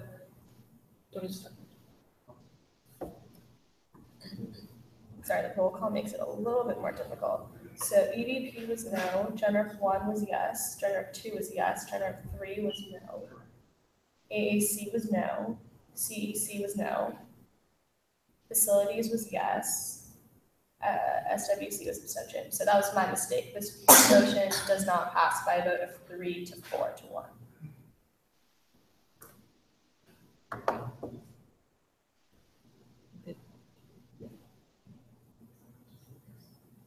It's just a vote. So would you prefer to tell him outside or do you want us to go back in? Whatever. Okay. That is the end of our appointments for tonight. We're now going to move into officer and member reports, beginning with the president's office. We're really excited about the new appointees to the UC Board of Regents, Paul Lund, who's now going to be the student regent, Devon Graves, who's student regent designate from UCLA, very exciting, and of course, Rafi Sands, who was appointed the first ever student advisor to Board of Regents. Obviously, Rafi was EVP last year. We have a lot of UCLA representation. We should absolutely take advantage of it. I actually met with Devon today. He is very excited to work with us. He's open to meeting with anyone. I'm happy to pass along this contact information. He was interested in potentially attending and doing a presentation during our council retreat later this summer, which will hopefully be planning soon. And if not, to do a presentation in the fall for us about his goals and what he can do to best support us in a conversation like that. Interesting news also coming out of the UC Regents. I was particularly interested in this. My sister's applying next year too, so my mom was very excited. The UC just adopted a policy that said that they can accept letters of recommendation for up to 15% of the applicants. There is obviously tension regarding this issue, but interesting one to know about nonetheless. Update from Council of Presidents. We're having our first Council of Presidents retreat this weekend at UC Berkeley. For anyone who doesn't know what Council of Presidents is, it's the presidents of every undergraduate and graduate student association within the system. Within the office, we have our staff finalized and everyone's working on their summer assignments, which is very exciting. Earlier today, the opportunity to attend the retirement celebration for Nancy Greenstein, who was the community relations person at UCPD. If you didn't know Nancy or don't know her, she is a fantastic student advocate and has done a lot specifically with USAC to better engage students, whether it was with SWC and 700 Solidarity and Pro Consent Coalition in reforming how UCPD deals with survivors, or working to create the Campus Safety Alliance. Nancy was quite the advocate, and we will definitely lose a lot when she's gone. I also bring this up because UCPD is deciding not to fill her position. Instead, they will be having an officer, lieutenant who's sworn in, fulfilling the role of community liaison. Personally, I think that there are tensions that exist here in having someone who is sworn in versus someone who's a civilian and member of the community who plays this role, especially given the prevalence of police tensions and police brutality and the relations that exist there. Our office will be looking into having more discussions with the administration and UCPD specifically as to why they decided to go with an officer as opposed to a community liaison who is a civilian. If anyone's interested in being part of those conversations, please let me know. So also, earlier this summer, we all asked about parking for the summer. I spoke to Jessica, we just got the response back now. We don't have priority parking as council during the summer as we do during the academic year. If anyone is interested in getting parking, however, there is a link to a website to fill it out. They will prorate based off of how much of the summer we have already missed. So if anybody wants that link, please let me know. I can pass it along, or I can pass it along regardless. And is there anything else I want to share? Okay, that is it from the press office. Yes. I have a question. Yeah, please. If someone wanted to send a personal message to Nancy, is her UCP email still active, or is there another way we can reach out? She isn't using it, but I have her email address in my office. I can give you her card. Thanks. Any other questions or anything? Great, moving on. Updates from the external vice president. So I have quite a few updates. So let me know if at any point the sound gets funky, but I just wanted to start off by acknowledging that today is the 30-year anniversary of the day that the UC Regents voted to divest $3 billion from companies that were doing business in South Africa at the height of apartheid.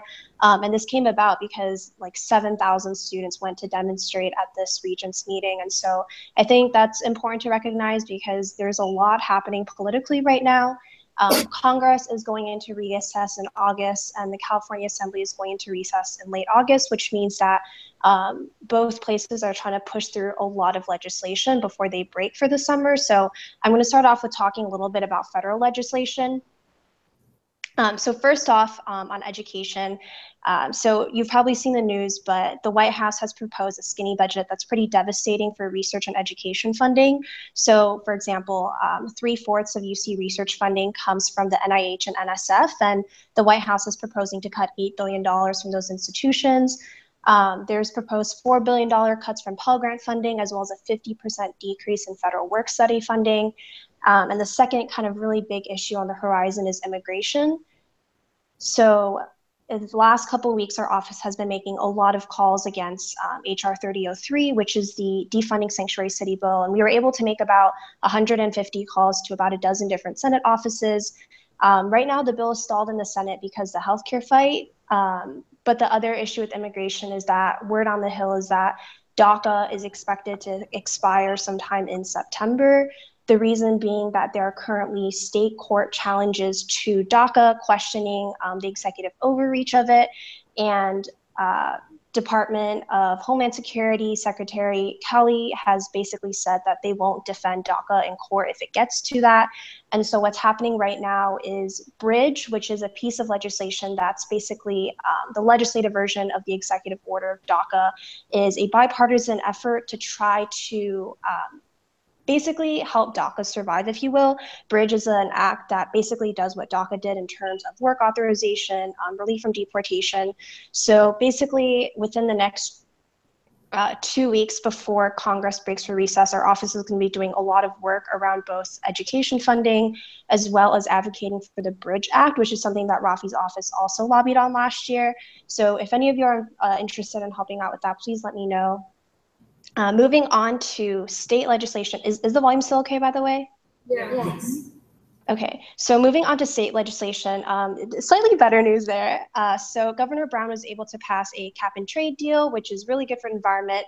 And so since that's kind of out of the way, his office just announced earlier today that they're going to be focusing on pushing forth an affordable housing legislative package sometime in the next month.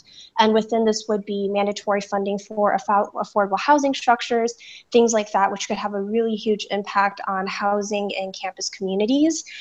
So next week, our office will be attending an open house at Assemblymember Bloom's in-district office. Assemblymember Bloom is one of those people who is working on the housing package, and I believe we have 1 or 2 extra seats open. So if also any of you are interested in going, or if you have office members, they're also welcome to join. Assemblymember Bloom also sits on the Committee of Higher Education in the Assembly, which allocates a lot of funding to higher ed, so that's also the significance there. The last thing is that there is a package of food security legislation that we're tracking right now, AB 214 in particular, which helps, it basically makes it so that UCs would let students know if they qualify for CalFresh. That made it to the governor's desk, which is great. So our office is going to be sending him a letter just to send the final request to ask him to approve it. Lastly, in terms of campus issues, so last weekend, I went to Oakland for our UCSA board retreat. UCSA is a student government that includes the EVPs from all the campuses. A couple of things that came out of that. One is that we're going to be organizing a Southern California Advocacy Day for all the SoCal UC schools. Another thing is that there's kind of some issues right now with UCSA in terms of some of the graduate students actually want to break off and basically divide UCSA in half. And so there's some politics involved with that, but Parshan, who's our graduate EVP, is kind of working on ameliorating those tensions, but just thought it would be important for you all to know. And then I'll be going back to Oakland within the next couple of weeks since we're hiring another full-time staffer for UCSA. Sorry, I've been talking a lot. At the last Westwood Neighborhood Council meeting, we were able to get approved an ad hoc committee on student engagement. And so this is going to be a regular committee of students who are meeting with members from the Westwood Neighborhood Council to offer feedback. I had the chance to talk to Trent Jolly, who's one of the students now who serves on the council, and there's actually an opening on the council, and so we're trying to get another student to be selected to join so that way we have more student voices on the board. Last thing is that tomorrow our office has a meeting with the Career Center. We're getting the ball started. We're rolling with creating a scholarship program for students pursuing public service or advocacy related internships. So yeah, that's it from me. And then I know that was a lot, so I'll be sending out an email with a lot more policy updates. And again, if any of you are interested in helping out or working together, please let me know. So I have a question for you, and this may be something you need to like think about and not get back to us immediately, but in light of the gubernatorial race coming up in November, is your office doing any more voter registration efforts? Sorry, I cut off at the end. Could you mention that one more time? Yeah, so in light of the gubernatorial race coming up, is your office planning on doing voter registration? Yes.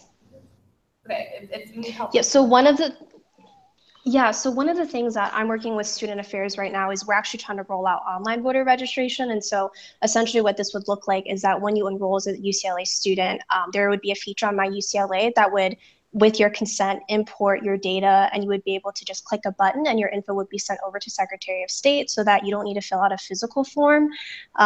Still working on that because there's a lot of tech challenges with that, but if that is successfully implemented, then really what we'll need help with is just telling students to vote. And one of the things that I think I mentioned, I couldn't tell who asked the question, but one of the things I talked to Ariel briefly a while ago is trying to bring a gubernatorial debate to UCLA. That's something that UCLA Government Relations has been working on as well. So that's hopefully something that will get more students to really engage with the election and vote as well. Awesome. Thank you. Any questions for Chloe? Seeing none, thank you, Chloe. We're now going to move to AAC.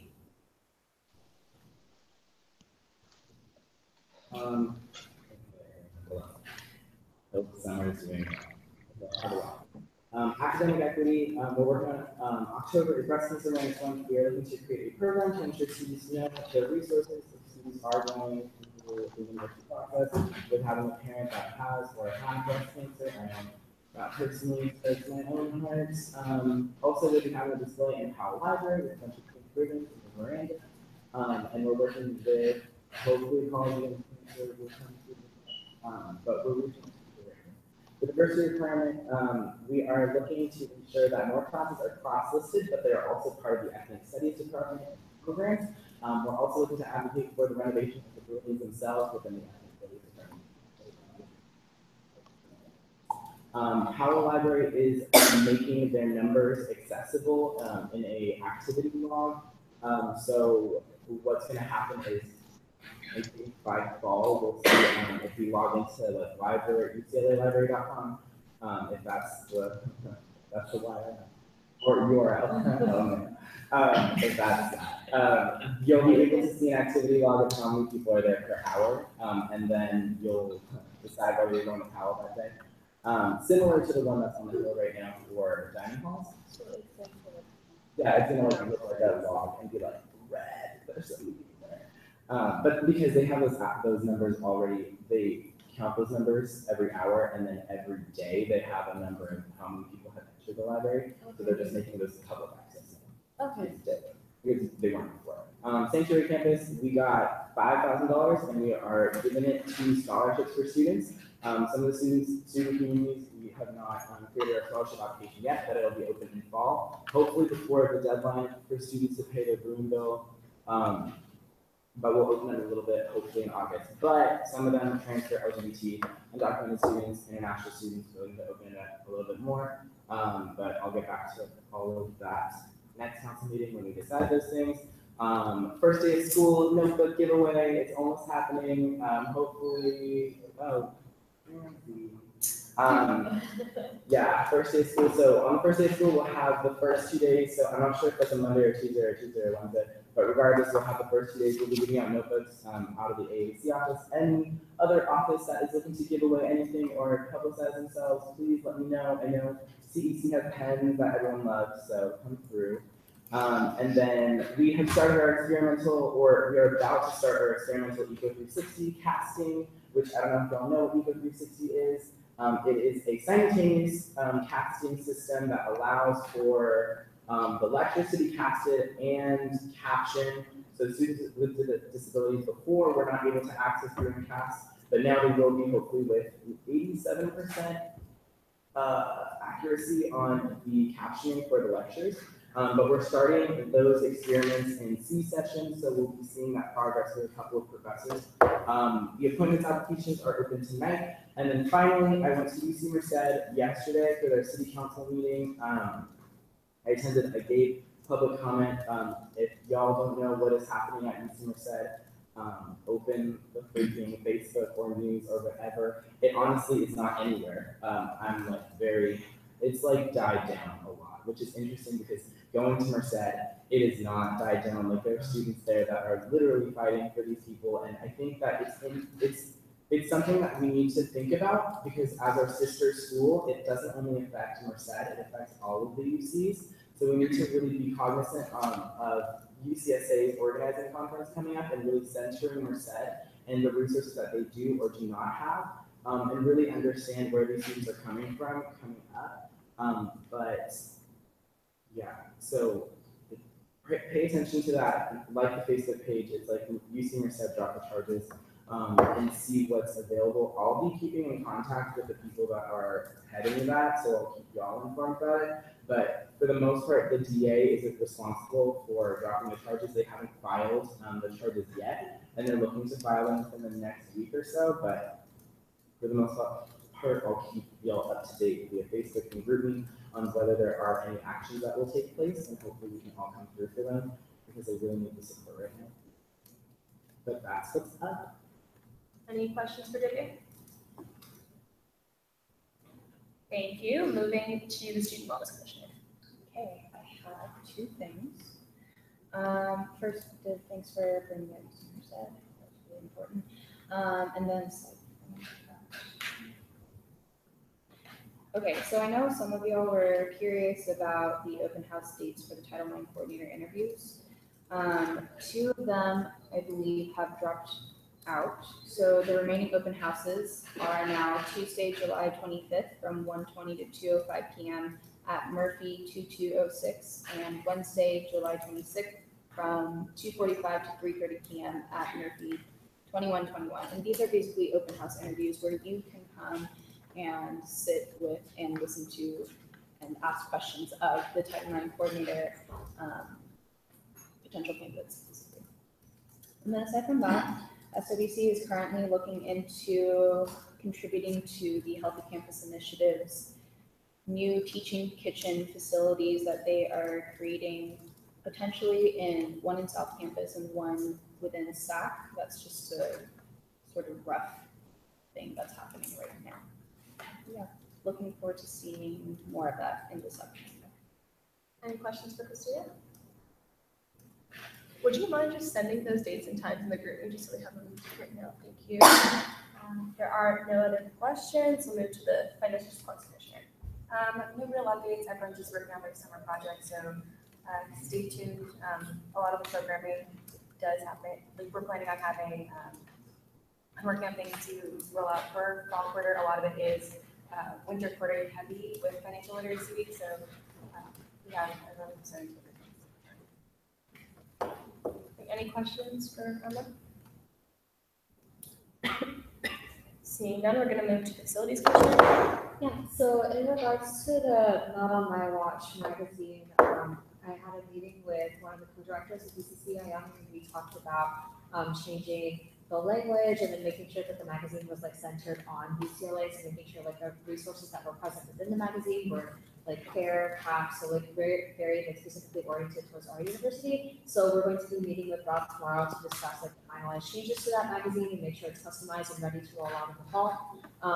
In regards to the Escape the Quake Brew and Safe event, I know some of you initially reached out to me regarding co-programming. I just want to make sure that we are on the same page in regards to like what's going on with the event. So be sure to reach out if you haven't already. SWC's first aid and CPR and first aid committee has officially come on board to help co-program. So they're going to be doing first aid demonstrations as well as CPR in between for passerby.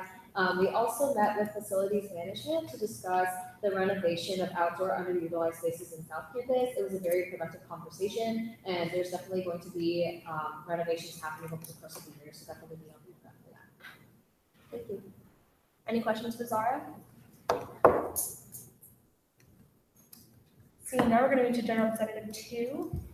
So an update on the workshop with international students during orientation. The name has been set called Important Information for International Students, and you will have one administration representative from Thatcher Center, one student representative from International Student Leadership Coalition.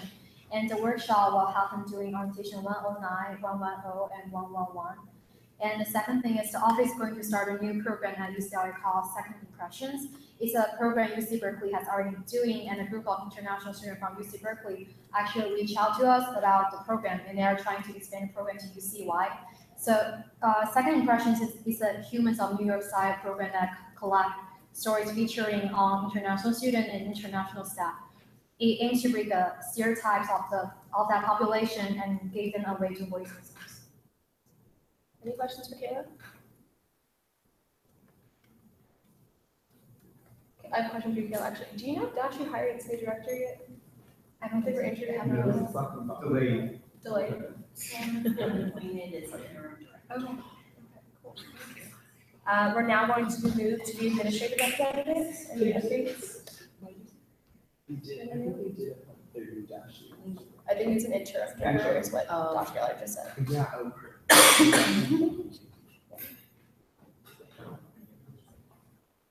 So we have been doing some hiring in the students organization. We have an additional case manager in case management services. His name is Matthew Williamson. He joins the team that supports distressing and distressed students. We also have a new ADA 504 compliance officer. Her name is Julie Rattray. She's being housed in the same suite as student legal services and will work with students who have any type of concerns about discrimination, harassment, or retaliation based on disability. She'll also work to address faculty and staff and facilities issues around accessibility and discrimination. In addition, we look to partner with her to support students with other sorts of grievances. So we'll find an opportunity as we get into the fall for her to come and talk a bit about what her office does and introduce herself. Any questions for Dr. Geller? Western Region Alliance of Councils meets the third Wednesday of the month tomorrow morning. It's a group of neighborhood councils and organizations like that in the west side of LA. So by attending, often the city officials and representatives will come. It's a good opportunity to find out what's happening regionally and where there is either differences or shared concerns. So you have one experience of Westwood Neighborhood Council. There are other neighborhood councils surrounding them, and they can vary, and their issues can vary as well. You know, your city council member, you're in CD5, all correct. But CD11 is also very close, it's kind of West LA. And there have been a few things going on in there. Mike Biden has done something, at least in the news, there have been some road diets where there have been loss of streets to slow traffic down. It's part of, some of it is around, most of it is around safety and Vision Zero, reducing fatalities, but there has been quite a public uprising of concern. Deb and I sit on different sides of that fence, so you can see us fight afterwards.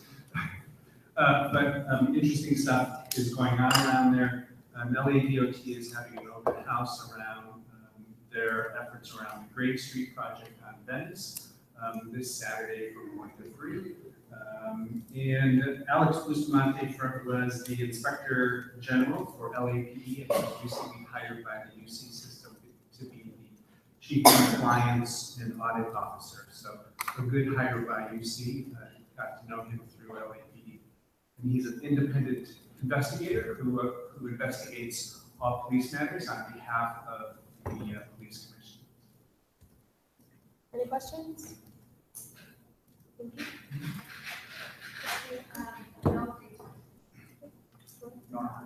Great, thank you so much. Seeing as that is the end of our officer and member reports, we're going to into fund allocations. Sure. Last week, 3 organizations applied for grants. The total required for all 3 grants was $5,539.93 cents. The total requested by the organizations was $3,739.33 cents, and the total recommendation from FICOM was $2,085. So you need an approval of an allocation of $2,085. Yeah. Great. Any questions? Seeing none, we'll now entertain a motion for to approve the funding allocation of $2,085 for a contingency allocation. I I'm sorry. No, it's okay. I move to approve the fund allocation for $2,085. Thank you. Second, Justin, thank you. We're gonna go down the line one more time. Yes. EDC, Yes. Gen 1, Yes. Gen 2, Yes. Gen 3, Yes. AAC. CEC. Facilities. Yeah. SWC. Yes. Great. This motion passes by a vote of 8 to 0 to 0. We are now going to move, and that is the end of our funding allocations for tonight. We're going to move past old business and into new business with the vote action item regarding the USAC budget. Well, so we had a great conversation, I hope you all felt, about the budget last week, just sort of presenting it and going through whatever questions folks had, and trying to tee up the areas that you might be interested in making some changes to. So perhaps I should start by asking if anyone had either some new questions that came to mind after our meeting that day, or perhaps anybody who's not here. So if there's any other new questions, I could just. Yeah. Sir, you said that like part of contingency can be reallocated to ESCOP or like other fund sources. I just wanted to know, does that have to be done by the end of the summer and before fall, or can that be done during fall or winter? Well, so in terms of the range of motion that the council would have, if I were to identify for the council areas that it has range of motion in which it could affect those two lines, if those were lines they wanted to affect, because they have come down sort of precipitously over the years. There are a few approaches to it. So one approach could be changing the bylaw that relates to the percentage of the membership fee that goes to contingency. And one reason that I propose the council may want to consider it, or have it in its tool set, is that there is the new advent of the money that flows to contingency now from the hashtag UCLA Wellness Initiative. So that 2 years ago, this would have essentially just been $90,000 in this budget going to contingency. Now, there's $209,000 that has to go to contingency from this other initiative. And so it means there is a substantially bigger budget available to that line item. And I think I would be remiss if I didn't point out to the council that was true. And it was something that it could change. Now, if the council's goals included trying to affect those two bottom line funding sources, there are a few other things that can be done as well. So it's not that that's the only one. And again, I'm not encouraging or discouraging that. I'm just putting some of the approaches onto the table should you choose to use them, if that's something you want to do. So does that answer your question? Yeah. Any other questions?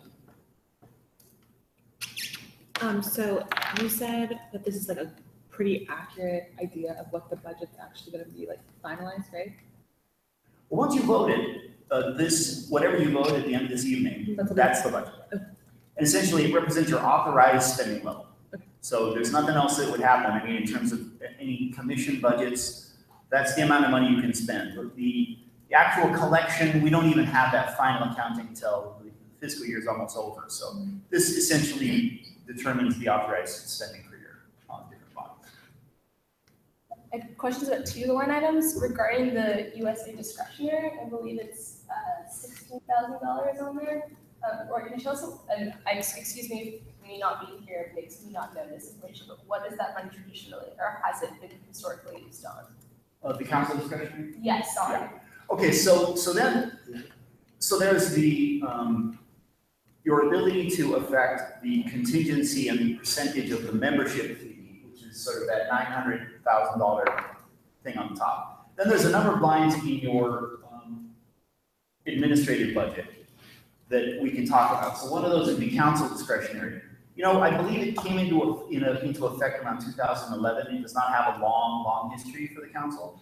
It was sort of identified as a resource for the council as a whole, primarily to some degree to be able to address things a bit later in the year that are unforeseen or that come up, that the council wanted to have some modest resources to be able to address. So essentially there's very little history as to what it is spent for, or at the same time any restrictions on what you would want to spend it on.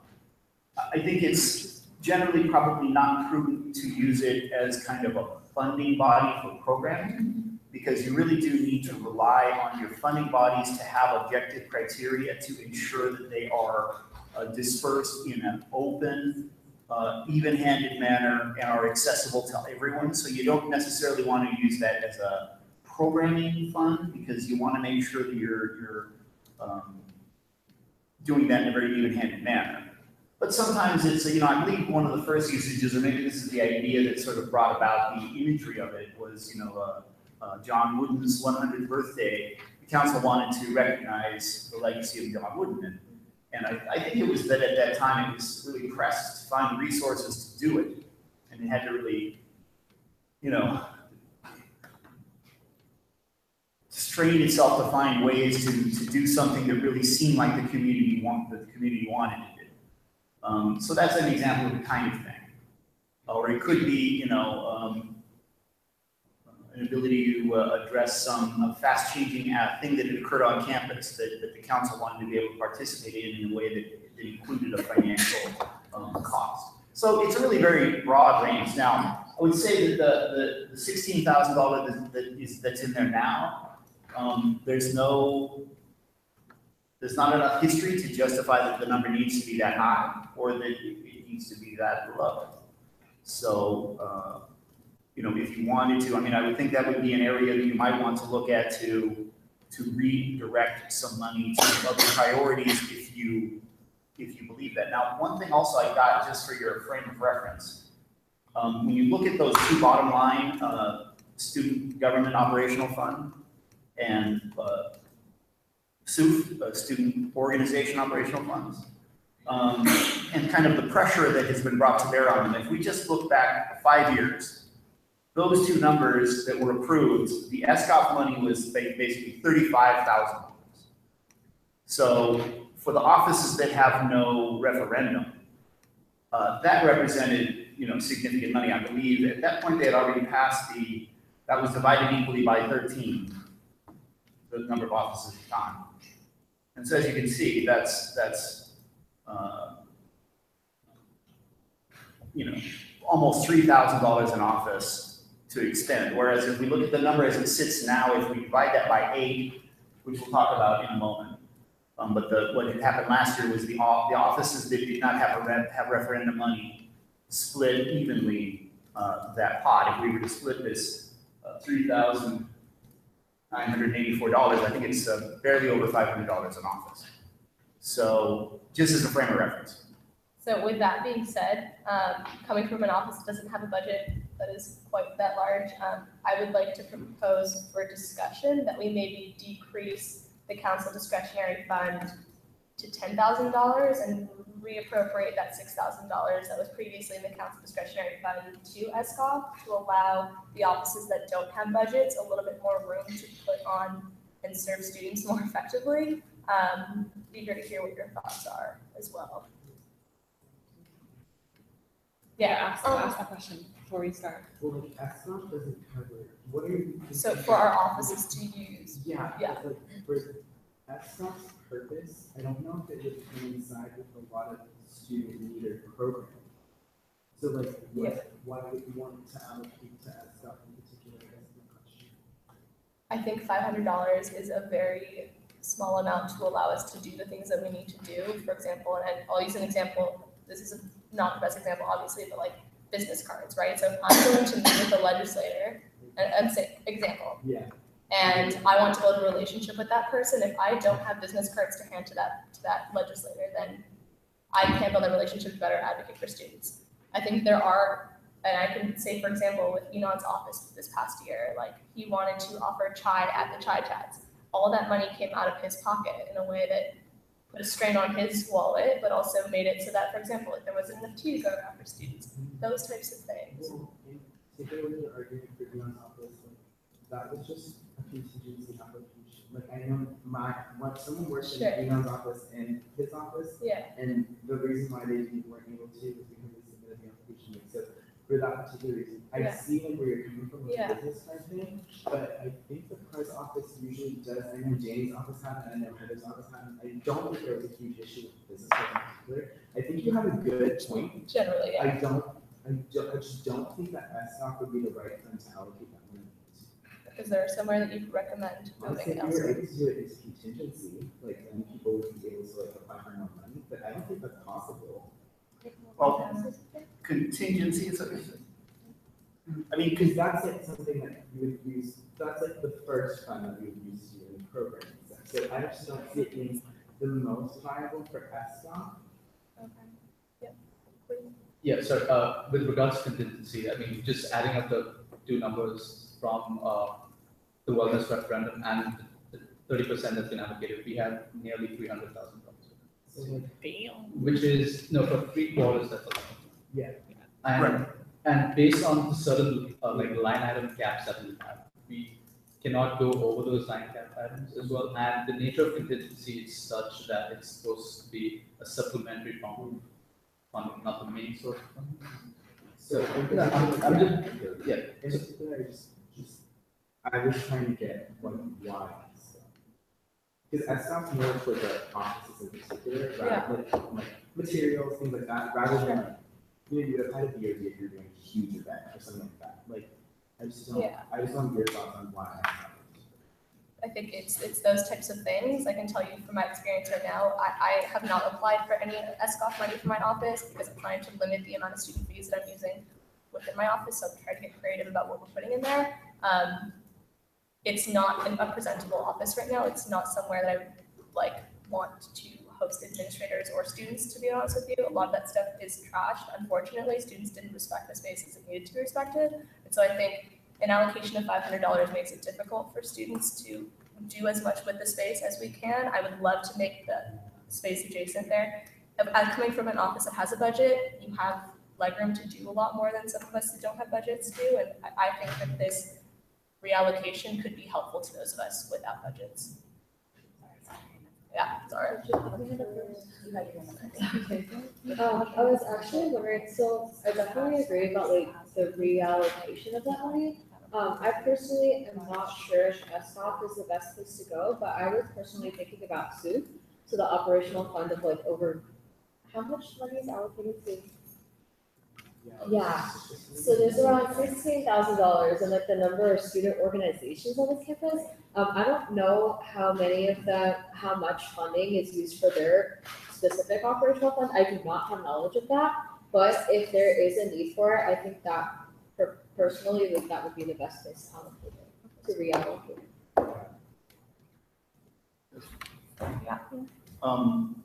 So I mean, I think there's a couple approaches that you can use. You know, the current bylaws sort of indicate that essentially what I've described as the remainder. It describes how you deal with the remainder once the other needs are addressed. So you could just leave the mechanism in place, and that remainder is split 20% SCOF, 80% SOUP. Now, there's also other things that maybe you can look at sort of addressing. The other thing I wanted to observe about SOUP, the number that's out there is very low. It has been a fund, though, that over the course of years has been underutilized. And so I think it's budget review director is in charge, I think, of that fund, has needed to sort of find ways to try to make it more effective. What would happen is that at one point, just 2 or 3 years ago, we found that 60% of the allocations had 100% been untouched by the student group who had received it. So, you know, I think that $15,000 is clearly very low. At the same time, it's also a fund that, you know, maybe is, you know, some of the need that it had. You know, I think its main use can be, it's touched for t-shirts. The office supply element of it maybe has become a bit of an anachronism, perhaps. I mean, I don't know why we've struggled with different ways to try to bring up the usage level of the fund, and it's been challenging because it would be underutilized even when allocated. Okay. Just to give you all the information. I'm wondering if the reason that it is underutilized is because of the fact that like student orgs don't need the funds, or because there's like a lack of awareness of what the funds could be used for. Well, the thing that is striking though about the 60% untouched funds is that these were groups who applied for the fund, right? So they received the allocation, and yet when the year ended, 100, more than 60% of the groups had not touched a single cent of the allocation that the group itself had applied for. So I mean, it's an interesting sort of problem to understand, that disjoint. I think a lot of that problem with untouched money has to do a lot with the way rec forms are handled, not just in particularly because even after a student group submit a rec form, let's say there's a mistake on the form, it's not like the students get notified that there's a mistake, it's just sort of put in like a folder. And it's up to the students to go and check whether or not there was a problem to begin with. So I just think that that's something that we should work with the SGA office about, because if students don't know that there's a problem, they're probably still waiting to get notified of whether or not they're going to receive these funds and might not know that they already have it. And then again, that changes depending on the initiative of the students to go and double check. But that's where I think a lot of the traffic stems from. So if I could speak to that specifically. While I would not want to talk you out of the imagery that, perhaps there is a better way of getting things unstuck from a problem rec channel, I would assert that I don't believe that's the challenge of use of SUP funds. Because, we don't really get to the end of the year and there's just enormous numbers of recs that never were processed, that were turned in and just died in this problem rec folder. So I'm not trying to talk you out of the idea that maybe we need to work on that problem, but I would just assert that I think that's a different problem than this. And I'm also not trying to oversell the notion that SUF is an unuseful, I think SUF should have funds. I'm not trying to talk you out of it. I'm just trying to put on the table some of the challenges from the past and bring you up to date about what those are, not talk you out of it. I actually might go a little further and say, for now, sure, leave it, but I would challenge you over the months ahead to really think critically about whether SUF and ESCOM make sense at all. There are such restrictions on what the funds can be used for, and we have seen the ESCOM funds tend to be used. The SUF funds don't. It's not just last year, it's over the last probably 4 years that more of the funds have been untouched by groups that actively applied for it than have been used. That it may be the types of needs have changed and students can be better served by putting that money into something other than SUF and ESCOM, or changing the guidelines and restrictions for what SUF and ESCOM can be used for, so that the funds that groups apply for can actually be used in a meaningful way. What you can't do is do it mid-year, because when groups apply, they're applying based on guidelines in effect at that point in time. If you loosen the guidelines afterwards, you've disadvantaged anyone who chose not to apply because they were going to comply with the guidelines.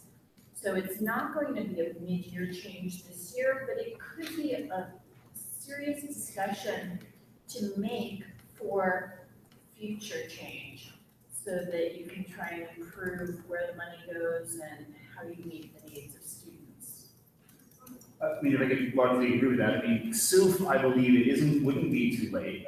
That whole application period is going to come up in fall. There's going to be, I believe it's the budget review director who manages that. I think that you can simply request that some new guidelines be brought forward by the budget review director. Some of the things I've been talking about have derived from previous reviews with budget review directors as to how to make the fund more effective.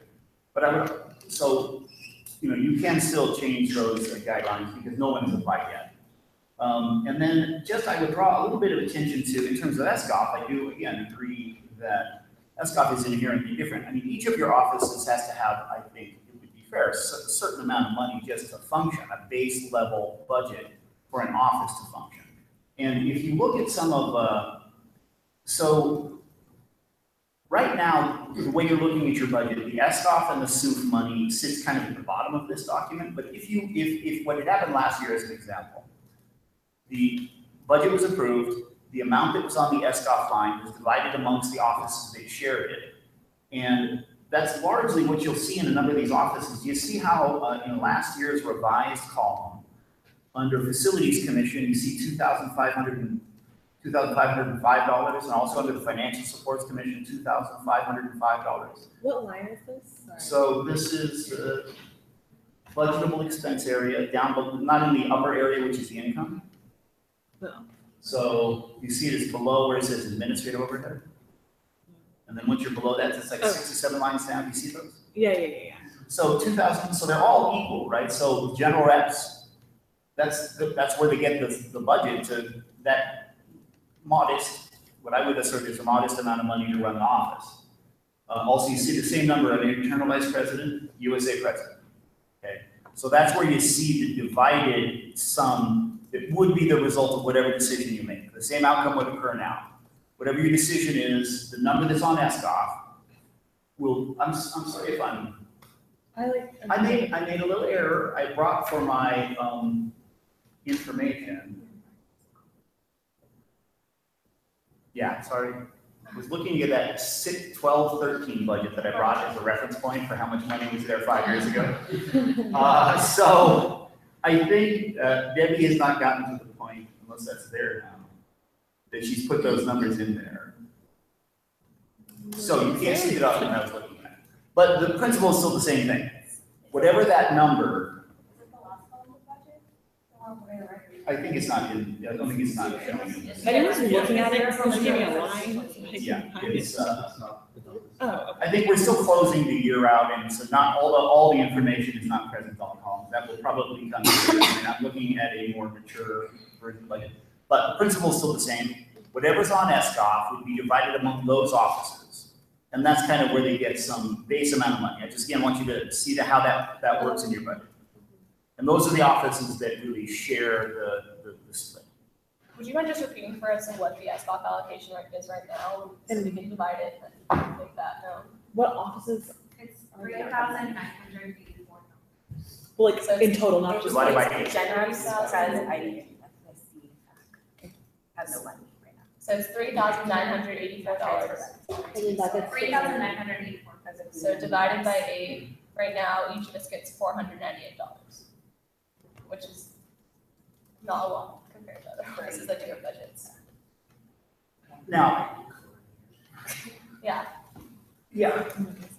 So now that doesn't mean you could just make what other changes there are and also increase the amount of SUF, right? Your choice, or you could not change these things at all. If you were to change the contingency bylaw, you could drop. You want to show? Is anybody seeing what that would look like? I mean, because again, contingency is getting a huge increase influx of funds this year. So do you want to see what a 3% change would look like? Is that it? So do that. The 3% on 9,000. What's on the same? That's on the total.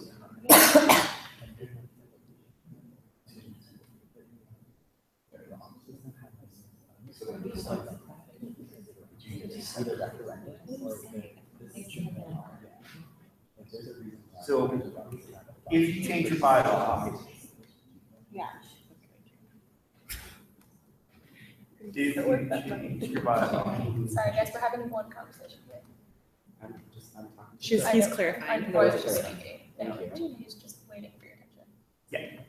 If you were to change your bylaw from 10% of membership fee goes to contingency to 7%, then if you change your bottom there to these two numbers. So you increase your SUF allocation from what it was 15 to 37, and you change your, whatever that number, 9,000 something.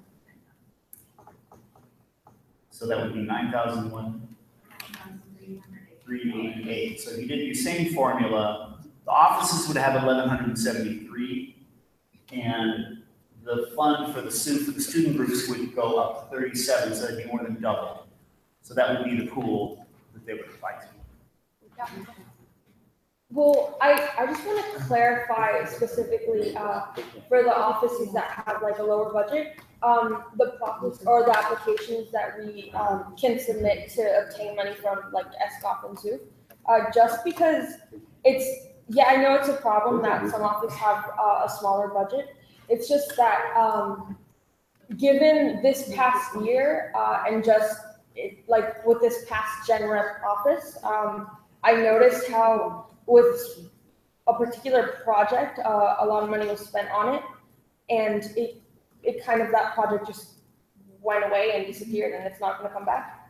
And so I just worry about the misuse of funds if they're given to one specific office. And I think it'd be a lot better if we maybe expanded the budget or instead of allocating to specific like Gen Rep 1 office or the president, just keeping those funds available for specific offices to be able to apply for. I just personally, I find that easier because we will know that money is always there, and we won't feel like if we have all these funds that we need to spend them, because we don't need to spend anything if we don't, if we have it, doesn't mean we need to spend it. So if we're just keeping the budget limiting the budget, and then if we ever need more, at least we'll know that those funds are there to be applied for. I don't know if that makes sense. Yeah, that makes sense, but like one with SCOP, so that's not something we apply to, so like we already have that funding, right? Okay. And then what you're saying with like the other fund, I'm assuming like you'd say like those funds would go into like contingency or something like that. So the stuff that you can buy with SCOP funding, you cannot apply for to contingency funding. So like if you wanted to say, I don't know, like buy t-shirts or something like with your SCOP funds, I don't know if you can like apply to contingency for t-shirts. So I'm sorry, I'm just like confused with like if I have a certain programming event for my office, which body of funds would I be applying to? Contingency? Yeah, so and then like SCOP, it's like you already have it. Like those are funds that your office doesn't have, you don't already have it. Yeah, what things you said, I mean, if somebody needed to travel, or what are other examples of what an office can do? Staff, business cards, travel, I think that's a valid use. That's the approximate like $498 that you have. Yeah. Okay. Are non-programmatic expenses, things related to operations. So your office supplies, your travel, if you had postage, some have used it to provide small stipends for their staff, whereas other offices may have funding for those things. So for those that have zero budget, it gives a little bit that you can do for those things. And one of the things that a lot of the offices do like to do is have an office t-shirt, and it's the only resource you can use for that. And also retreat. If you want to have an office retreat, it's basically the only way you can pay for retreat. I mean, you might be able to apply to contingency also. For programming, you can apply to contingency if you conceive a program that is for the student body. But to run your office internally, right? That's what it's meant to address, not programming for the student body in general, or an audience within the student body. Got it. And so your original, sorry to elaborate, but your original proposal was to increase SCOP? To decrease the council discretionary fund and increase SCOP. Okay. Okay, so yes. So can we clarify what we're exactly talking about? Because I think, at least I was in the dark. But so council discretionary fund, that fund is used for what types of things? Just be transparent with this. Council discretion is broadly usable by the council to do. And in truth, it doesn't have a tremendous history of exact things it was applied to. I mean, it's a flexibility. So if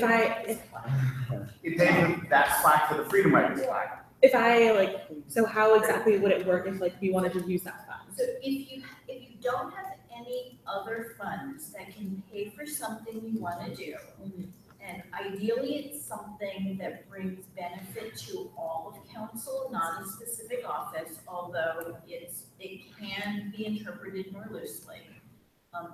The thought behind it was that it would fund council-wide initiatives, but it's been tapped for a wide range of other things.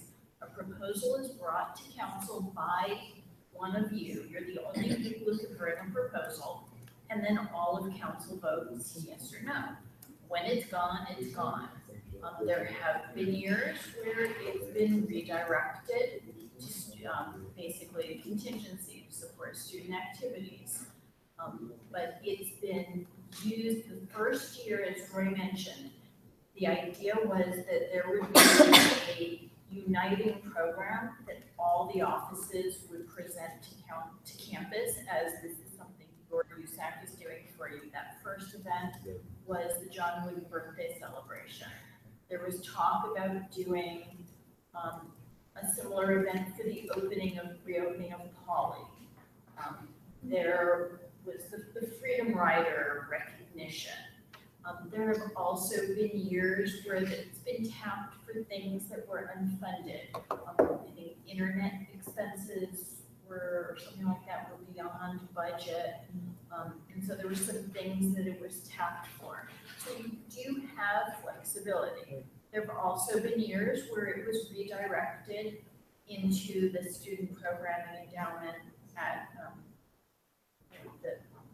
the foundation. So you can do all sorts of things with it, but the thought when it was created was you each have some amount of money to do things in your office, but to try and add council-wide value to campus, the thought was trying to come up with something that you could all partner on, and then you would have resources for whatever that might be that you came up with. So the proposition is where, so first off, where is that on the spreadsheet? Sorry, I'm like, So it's gonna be on the second tab. The second It's tab. called Admin. admin. Okay. And then it's down a little bit. If I could just add that actually, it originally was conceived as a $10,000 fund. I'm not exactly sure when it became 16, but it actually had been normally. I see. And just like for an idea of what we could do with that money, and at the beginning of the year, we met with the SOL office, we talked about wanting to do some council-wide initiative, and we referred back to the Peace Bowl, and like it is the 10-year anniversary, and if that's something that we wanted to do, like that's an example of something that this funding would go to, so no office was financially bearing the burden of that. So how much, like when you guys are talking about moving that to Yeah. ISCOF, thank you. How much were we proposing? Like that's what basically. So taking 6,000 out of the 16. Yeah. Thank you. That's really good. And just to translate to a number, divided by 8, that's $750 additional. To which? If you were to direct that to ESCOM, on top of what, $498? And I will say. $1,248. And if that number is scaring anyone, like that, the 6,000 that I mentioned was just like a number for the sake of evening things off. If that's too much and people are worried about that, we can go for a lower number. I just know that, for example, I have to travel to Berkeley for Council of Presidents. There is basically no budget. My flight to Berkeley costs more than what's in my budget right now. So I'm paying out of pocket for that. And that's, I just think it's a difficulty that we shouldn't have to face. There funds that you can apply to. There are funds that all students are able to apply to. For that certain, like you can apply to each. Yes, you can apply to but if I applied for that, then other students couldn't, you know what I mean? So I think having office-specific funding makes it just easier. If we start using our offices to apply for those budgets, that's something that a student group would take for. She already has to go to these meetings, so why not just allocate money instead of, because she's gonna be applying for it anyway, so why not just How are they able money? to apply to it? How are they able to use it for like last year? They went all over the place. This is, it makes no sense to me. I haven't even contacted them and asked, So like. can someone answer that question? Because I remember Denny's flights were all over the place. And if Ariel has had trouble with her first flight, like that raises a question where those funds are being Well, allocated from. so these numbers have been decreasing each year because, okay, so most of your fees are not indexed to inflation, okay? So as other costs do inflate. You know, like your membership fee is $10. It's been $10 since before 1982. The newspaper actually ran I calculated all of these numbers and projected them forward into the necessary purchasing value that it would require today to buy the same goods using the labor bureau statistics at the federal government. I forget the number. I have the article in my office if anybody's interested in it. It was a good graphic made out of it. It was something like $10 would be at least $16. So I mean, that fund would, it'd be more than not 900,000 on the top. It would be like 1.6 million. And that would mean that these bottom, if everything else was the same and all that money flowed through and the remainder was at the bottom, you'd have hundreds of thousands of dollars at the bottom. So what's happened is each year, these numbers, that's why I was citing for you and then got confused about which page I was looking for.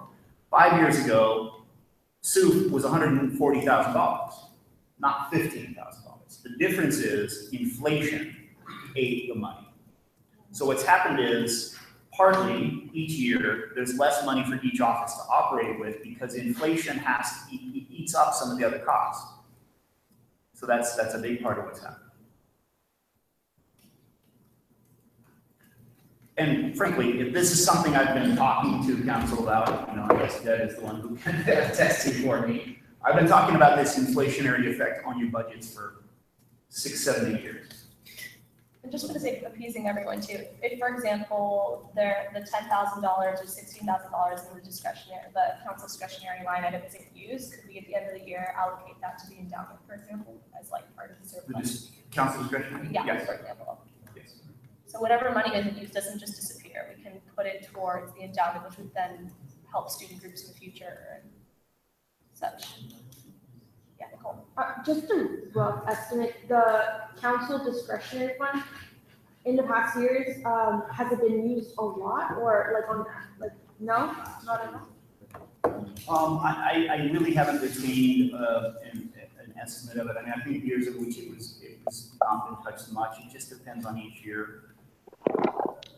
Mostly it's been modest uses. Like if it was redirected to the endowment, as I think one of the years ago, that was getting near the end of the year and saying, well, what can we do with it? This would be good to do with it. I mean, it's sort of finding a thing to do with it rather than having something that brought, visited itself upon you that you wanted resources for. I say this just because if it hasn't really been used that much, it raises the question that maybe it might be beneficial to just give it back to offices, the 8 offices that have smaller budgets. And I just say that based on the belief that it hasn't been used that much. And if it hasn't, then maybe we can pass it on to offices that may use it more effectively. I think that's a fair statement. I guess two ways of doing this. I think another way to kind of approach this fund is that maybe past councils haven't used it to their benefit, and then as a council, we could definitely use $16,000 to make campus-wide initiatives as USAC as a whole. And considering, I mean, how the student body sees USAC and our stand on campus, maybe that'd be a very positive thing to do. And as USAC, we can each of us come together and make things happen, I guess, and change the tone of what we have for last year, Dad, correct me if I'm wrong, what we did with our discretionary was pay our chiefs, right? That was the discretionary funds that we used to tap into. For what? Remember last year when we approved funding from the discretionary fund, we allowed it for chiefs to be paid or staff to be paid? Okay, so that specific thing, if you look at last year, the USA secretary line that we still should discuss was redirected chiefs of staff. That was money that had generally been used by the president's office to sort of administer things. Was redirected to, so you'll see that last year, do you have, bring up admin? You'll see that last year, the council discretionary was at 26. So that was the 10,000 in USA Secretary was zeroed out and it was put into council discretion. So in a sense, yeah, it made a circle where it ended up being used for its what it originally been used for, which was stipends. So yeah, kind of.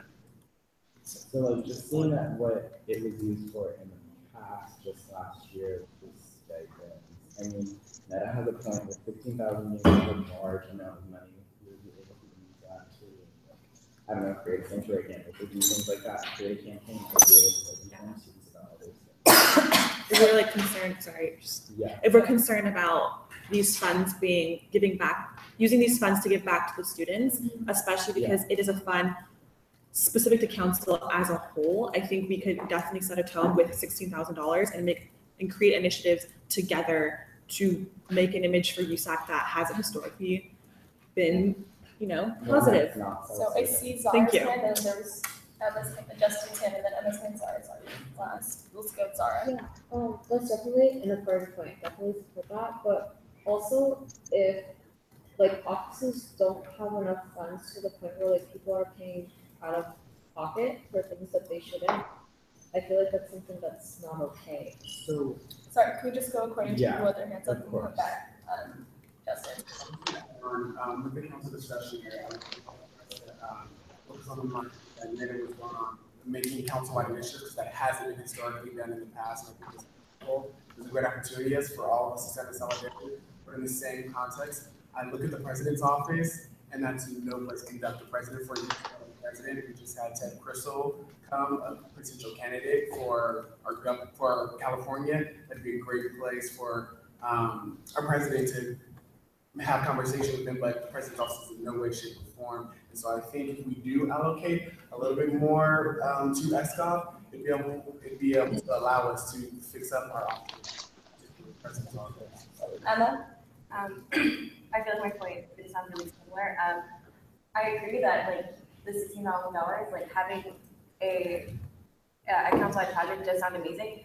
$16,000 is a lot of money, and I'm gonna just use this one example because it's just the one that my head latched onto. But using things like going to meeting with the other UC presidents, which is something that Ariel does, the fact that she would have to apply for a fund which could go to other student groups, that kind of seems counterintuitive into serving students because that's taking money from what they could be applying for. So why not just factor that into budgets if it's part of the job? Why don't we just factor that in with that extra money? Like it doesn't have to be all 6,000, and like a project can still be accomplished because $16,000 is a lot of money. It's not taking away all of it. So I hear your attention here. If I can just address it, there's the sense that we don't want to use what is council discretionary money that we could use as a council to better the student experience, launch campaigns like the ones that were mentioned.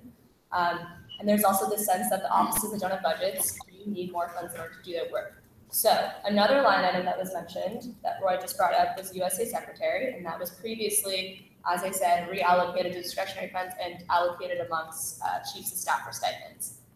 Given that that line item has traditionally been under the jurisdiction of the president, I'd like to propose that maybe we reallocate those funds to the offices because they will be allocated to or previously had been allocated stipends anyways.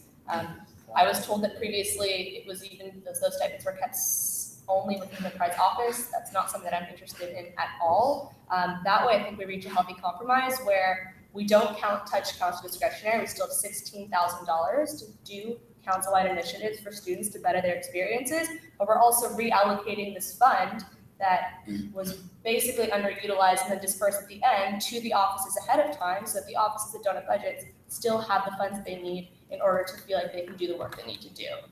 Are there any thoughts on that proposal? So we're leaving council discretionary the way it is, and we would be then reallocating USA Secretary, which is this fluffy thing that no one quite understands, to ESCOP for those offices so that they feel like they have funds, and we also are not touching our council discretionary. Is there another line item where we could go to for stipends for chief of staffs? The secretary is gone. I just want to remind you too, that wasn't the intended use. Gotcha. Yeah. So that's not even the original. Yeah, it's not. Roy, could you expand on what the intended use of USA Secretary Fund is historically? USA Secretary historically has been essentially the fund that was used by the president's office to have a sufficient office structure to be effective, so that it would have a couple chiefs of staff probably that receive stipend that would manage the effectiveness of the office. It was that. And then I was going to add just a point on your observation about giving some resources to offices. I mean, I think that as a council, you should consider that. You are the elected body that represents the students. And in some sense, I don't know that you need to consider it indulgent to have, you know, a sufficiency of funds to allow that sober position of advocacy and stewardship be effective. You want to make sure you have enough resources to actually be an effective body. And if you've got no resources, you know, it undercuts some of that effectiveness. I mean, I think you do have to consider just a certain basic administrative and organizational capability, and not necessarily consider it indulgence. I want to touch on Nicole's point that she brought up earlier.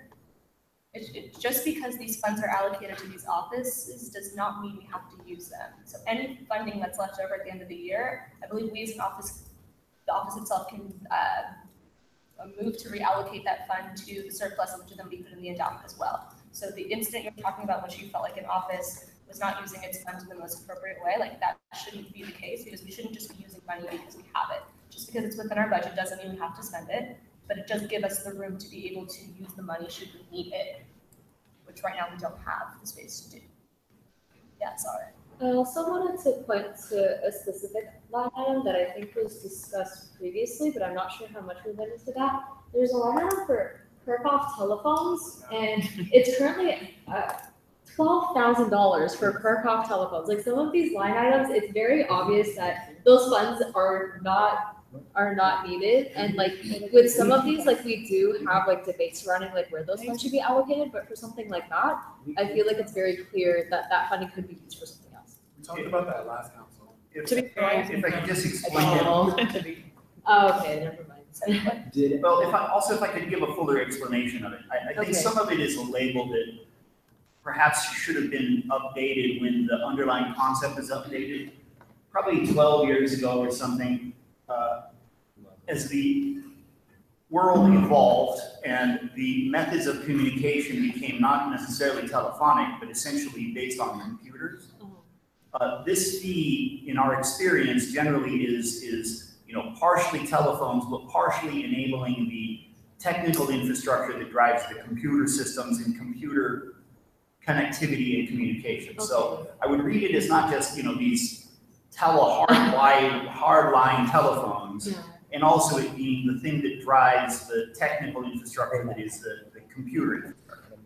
Now, that isn't necessarily to say there may not be some savings to be gained there, but I just want you to have a fuller understanding of what the cost represents. Also, it's just sort of like a general comment. I don't know if this information is present elsewhere, but I feel like it would be more efficient instead of like going back, and just for like future years, like instead of like going back and forth on council to discuss like what each line item is allocated to, just to have like a basic description of like every line item and like what it's currently used for would be really useful. So we could just like sit here in the meeting previously, know what every line item is for, and then based on past years, see like where potential savings could be. I agree. Great observation. I agree. Because it's like kind of like you don't know. Like I had no idea that telephones also had to do with like computer connectivity and office. No, great observation. Any more discussion? Or is there anything you'd like to add? Yeah, I mean, I think you focus on the main areas that I wanted you to sort of look at in terms of your sort of discretion to change things if you wanted. The USA secretary line, there is what would represent the ability to have your OSAC in office also in the off years. So that money is here. You don't necessarily need to do that. So that $5,610 that's in here, you could redirect that elsewhere if you don't want to have a sitting OSAC chair. And for you to discuss that. But then your other things, so council discretionary is one. You also have your elections budget here. You generally running your election costs some significant money, but that's where you fund it. You fund it here. And the question just related to whether you want to have your 10% of the mandatory membership fees going to your contingency. Those are the main things I just want to make sure you're all aware of as part of your discussion. Nicole? Where did you say the election line item is? So that's on the administrative tab, and that's probably around.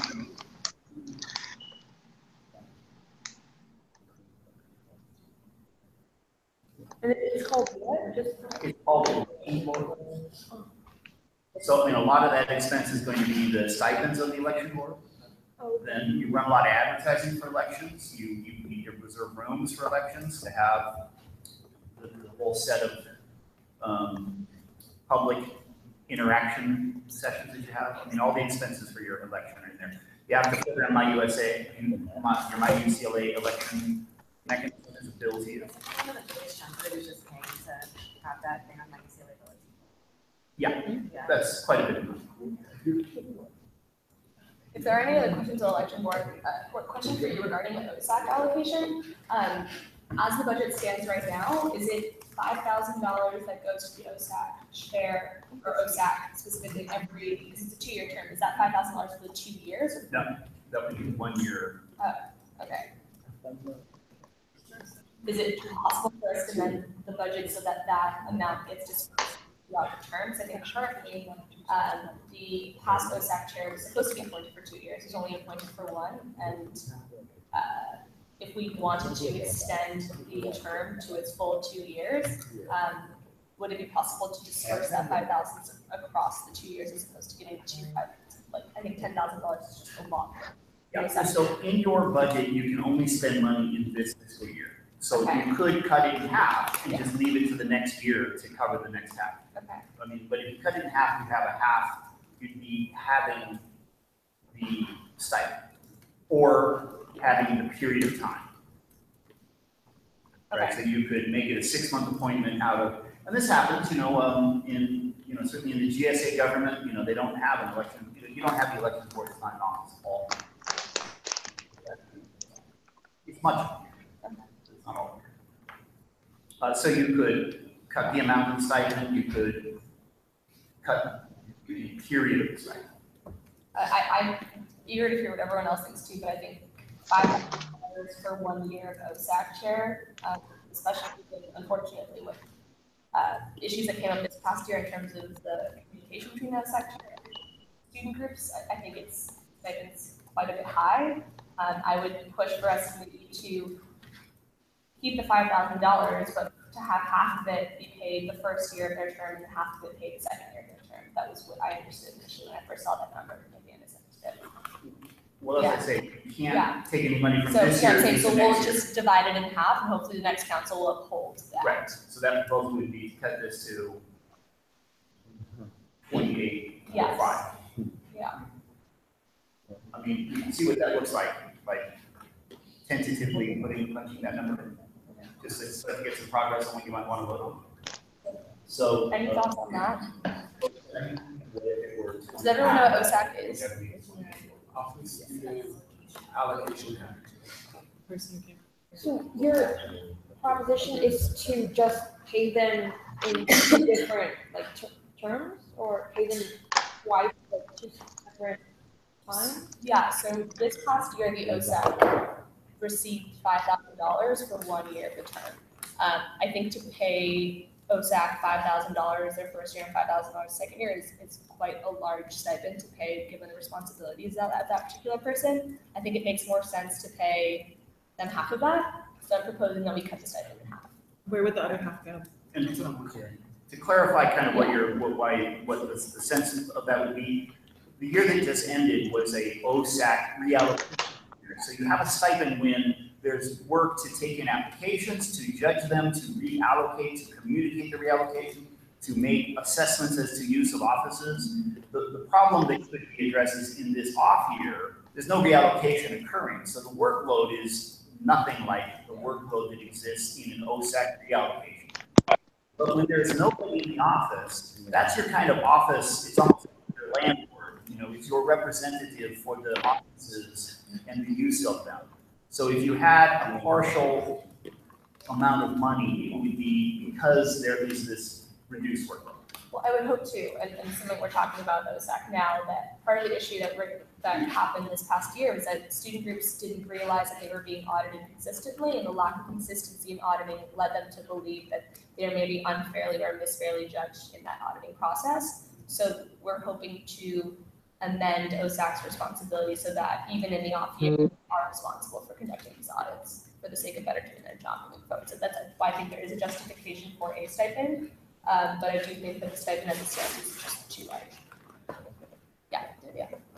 So adjusting the chair this last year, she did say that she was looking to hopefully have OSAC be present not on off years, like just have it consistently going. Yeah. So that's something that we should talk about as well, because if we're taking like right now, we need to think about in the future if we wanted to keep it going for like on years and like keep it continuous, because she came here and she said it would be much easier for a lot of student groups and for the chair to have a consistent audit and like to have someone actively in those positions and not have an off year.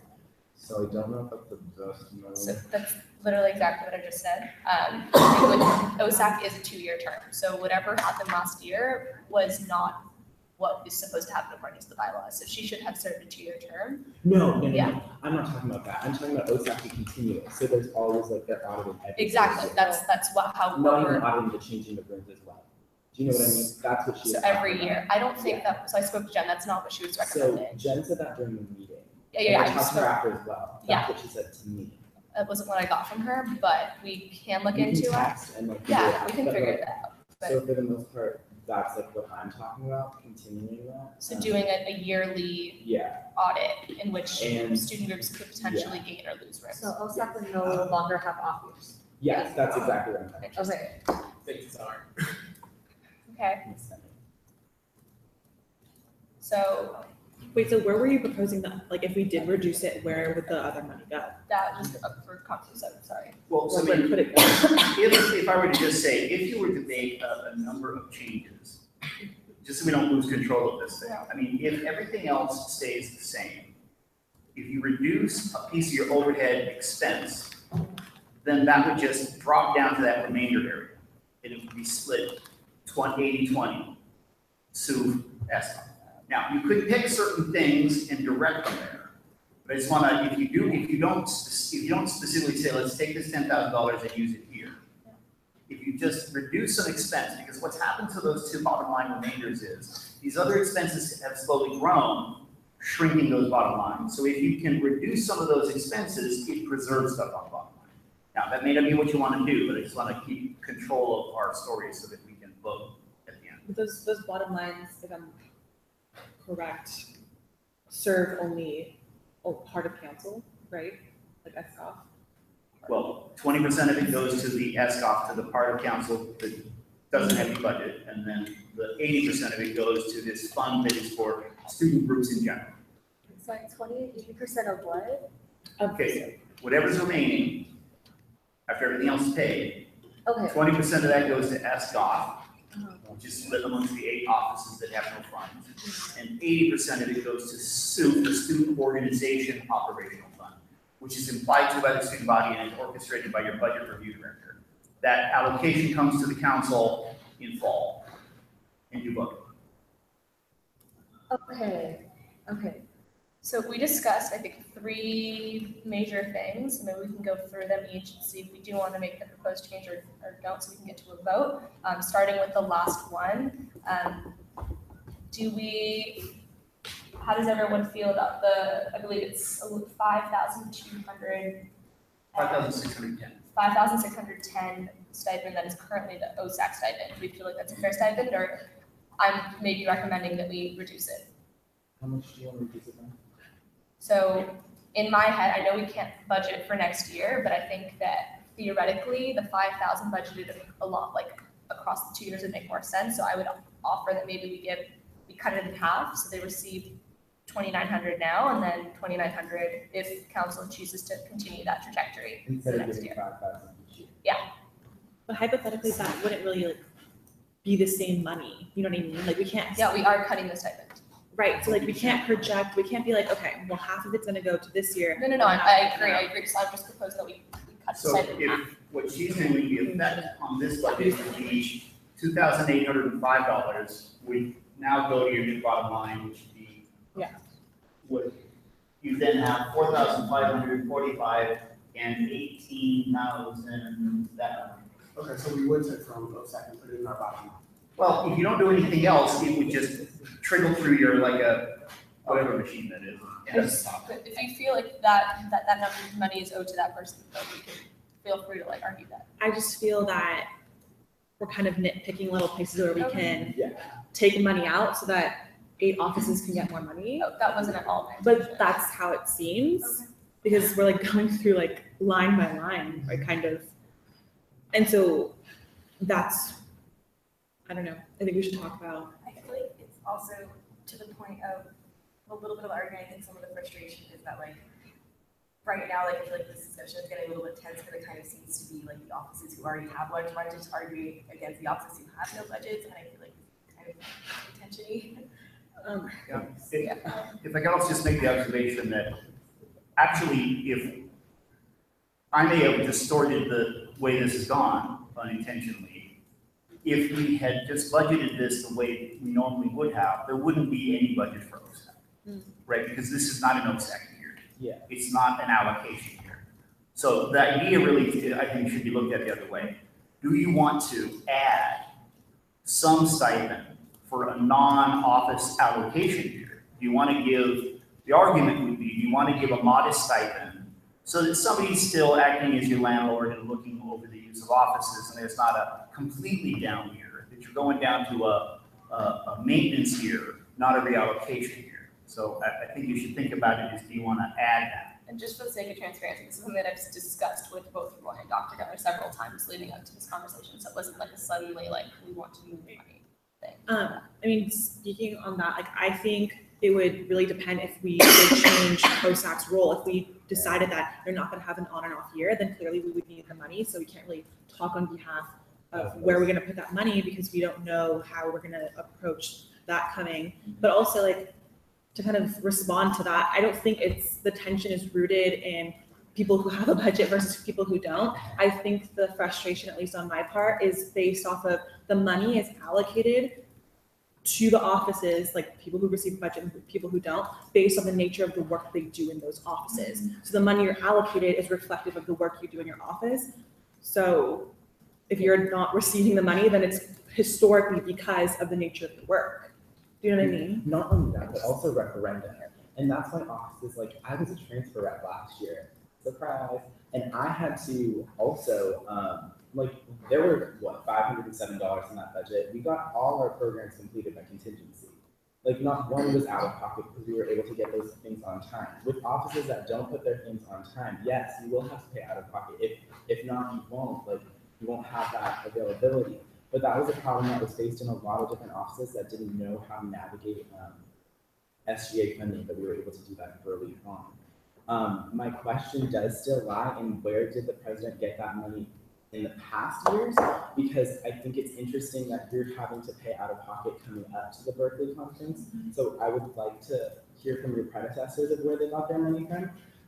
And also because like how Emma said, they probably took it out of the EVP fund. So that's like, your exact point was taking it out of student funds that student organizations would be able to use. That's exactly what the president did, probably. So just asking from what historical predecessors were doing would probably clarity, like bring a lot of clarity into how you would be able to get your funds to Berkeley. So I can't speak on behalf of Danny. That's not my office. I am telling you that we have an issue within the office right now. I'm trying to propose a solution that I think would be helpful to 8 of the offices sitting around this table. It sounds like some of them are supportive of it. Well, clearly they would be because they're getting money for it.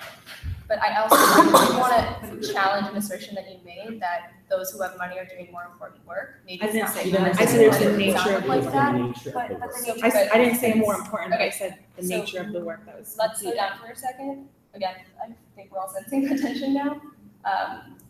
Roy, do you want to continue the conversation? Well, and I just want to illustrate again, we're talking about what the historical patterns were, right? Yes. the historical patterns were that there was a USA secretary line that primarily was the president's office, and that allowed the president's office to function. And then there were larger SCOF allocations because inflation had not eroded those lines down to the point they're at now. My question is, with that secretary fund that was in the president's office, would that be where we get flights or things like that to Berkeley? I can't. That's the thing that's like really specifically answer that, but we're not gonna be able to answer it tonight now. Exactly. And we need to move forward. So, because like Ariel, we went through a lot of different things. We went through a flight, we went through not having presentable office, which wouldn't be through stock or the stock or the funds that you were trying to allocate from. Then you went to business cards, which you would be able to get through contingency or through your office funds currently. So I'm just confused as to what you're trying to do, not with your own office, but with the other offices as well. Where those monies would be going for flights, where those things, like where those have been in the past, because they were available. I mean, the president has gone to different flights. I'm not trying to question you. I can't because tell know you, I can't answer, speak on behalf of those but people for me, I wasn't in of those course, offices. I mean, but that's the confusing part of all of it, is where that money came from in the beginning. Not asking you, but just a council-wide question. Just a few years ago, these budgets were $3,000, so that is a substantial range of motion beyond $500. But last year it was $500 the same. So that's my question. I mean, if she's having trouble going to a flight right now, like she'll have trouble later on as well, even if we allocated $1,000, because there's not enough money for her to go to her flight. So theoretically, let's say like the president, again, I wasn't in the office, I can't tell you, decided to use the USA secretary funds for that. Like that's one office. I'm proposing a situation in which all 8 offices that don't have budgets equitably get those funds equally, and we can share them together, as opposed to one office holding $10,000. My question just lied in where that money came from in the past. See, we can't argue about past budgets, but we can look at our budget now and decide how to move forward. Yeah, Justin. So I was trying to talk to her so much. I think the core of this is that we don't want to use student organizations' money or students' money to fund our offices. And USA Secretary of Budget, which is under the president's office, is being generously dispersed in this option to all 8 offices, which will give us bigger budgets for TSR, the reps, IDP, all that. So I'm going to go ahead and make a formal motion to move the USA Secretary of Budget to the SCOF budget. We get a second? Motion on the table? We can open the discussion. We're having a discussion and it doesn't seem like a discussion. Okay, so let's. You have to have a motion before you have a discussion. So there is a motion on the table. Let's open up discussion about Justin's. We have a second. Okay, can we get a second? For the discussion? For the discussion. Thank you, Netta. So the motion is to move the USA Secretary Fund, which would mean we're not touching council discretionary, and we're also not talking about OSAC yet, to SCOF to allow the 8 offices that don't have budgets or has very small budgets the ability to have more leg room. Yes, Vivian. And that's under your jurisdiction, correct? Technically, we all live through the budget together. So last year, Roy, correct, last year that money was used for stipending chiefs. And never was used for that. What was it used for? It never was used. At all. So then I'm down for like using that, because it was never used last That's, year. I think, what we're all saying. Okay, well, number one, I'm just saying I'm down for it, you don't have to say that we're all for it. Like, I'm just saying. No, I'm saying this is great, we're all in agreement, we should move forward. Okay, cool. Yeah. Motion on the table. Great, and it was seconded. Is there any other discussion regarding moving USA Secretary to SCOF? Seeing none, we're moving to a vote. Again, we're doing a roll call here. Can we take a second? Like, there's just, Yeah. I mean, Is Lindsay still? let's take a breath. Yeah. Okay. Okay. Okay. So this would be moving the 10,000 from USA Secretary to SCOF, which would then be dispersed amongst the 8 offices that have very minute budgets. And in years previous, from what Laura said, Secretary has not been utilized whatsoever. But No, previously USA Secretary was essentially used by the President's office to administer. well, technically, we're almost taking Ariel's money and giving it to the 8 offices that don't normally get a budget, a larger budget. Okay, are we ready to vote? Is everyone feeling okay? Great. EVP? Yes. Gen Rep 1? Yeah. Gen Rep 2? Yes. Gen Rep 3? Yes. AAC? Yeah. CEC? Sure. Facilities? SWC? Great, so this motion passes by a vote of 8 to 0 to 0, or 8 to 0 to 1. Or 8 to 0 to 0, sorry, I always forget. Okay, so we do not want to touch council discretionary, is what I'm sensing. So that's $16,000 that we can then allocate towards council-wide initiatives. Do we want to continue the conversation about the USAC stipend, or are we comfortable leaving it the way it is? I think we should do that before we should probably have a discussion with the USAC committee before we touch it. Okay. Sorry. Yes, go ahead. I'm just trying to put that into Okay. effect. No, so the question was, do we even have the ability to, once the budget is set, let's say we have a conversation with the USAC chair and they believe we should be doing audits once a year and that offices should be changing that consistently. And we decide that they do, that does merit the $5,000, whatever, X stipend. Can we do it that way? And then, for example, if we did have a conversation with the USAC chair who decided that it wasn't the best idea to consistently do audits once a year, could we allocate less than what is budgeted as part of their stipend? If you have not appointed and approved the person so that they're not in office, then it's I think it's it's a part of your budget you can redirect elsewhere. Yeah. You can't redirect, CSC money to CEC, but you can do that. That's within your, yes. Can you do that? Yes. You need to make your decision before you appoint someone. Yeah. Once you appoint them, whatever the stipend is set at, it will stay that for the rest of the year. Any questions about that? Is there no, we currently have someone at OSAC right now, right? No. There's no There's going to be OSAC. an appointment in fall. So who would be, we still consult with the OSAC committee because there is still a Yeah, we can consult with, because the students who were on OSAC this past year happen to still be enrolled, and we can still consult with them.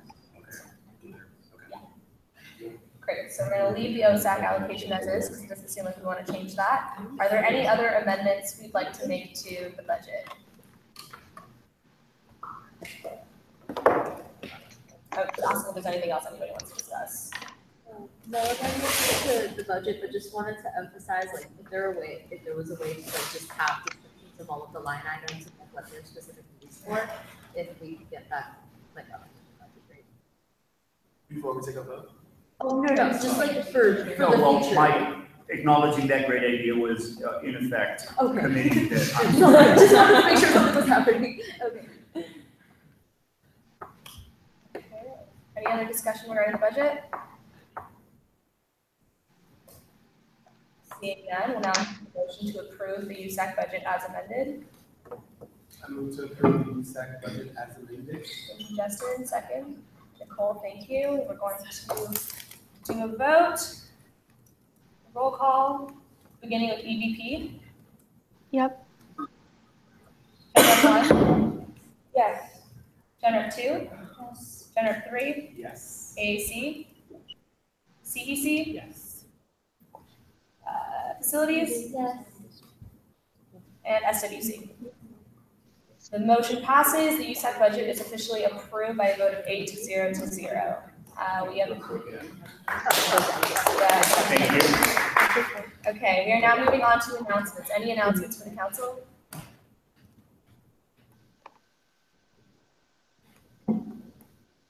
Seeing none, we're going to move to the vocal roll. Okay, great. We're going to move to the vocal roll call of attendance. Please recite present or here once your office is called. President, present. IVP, EVP, Here. Gen Rep 1, present. Gen Rep 2, present. Gen Rep 3, Present. AAC, Here. CEC, here. CSC, CAC, Facilities, here.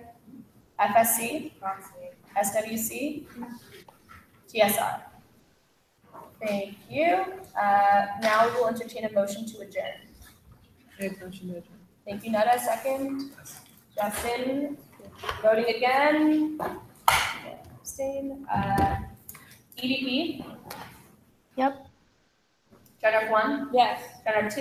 Yes. Gen Rep 3. Yes. AC. Yes.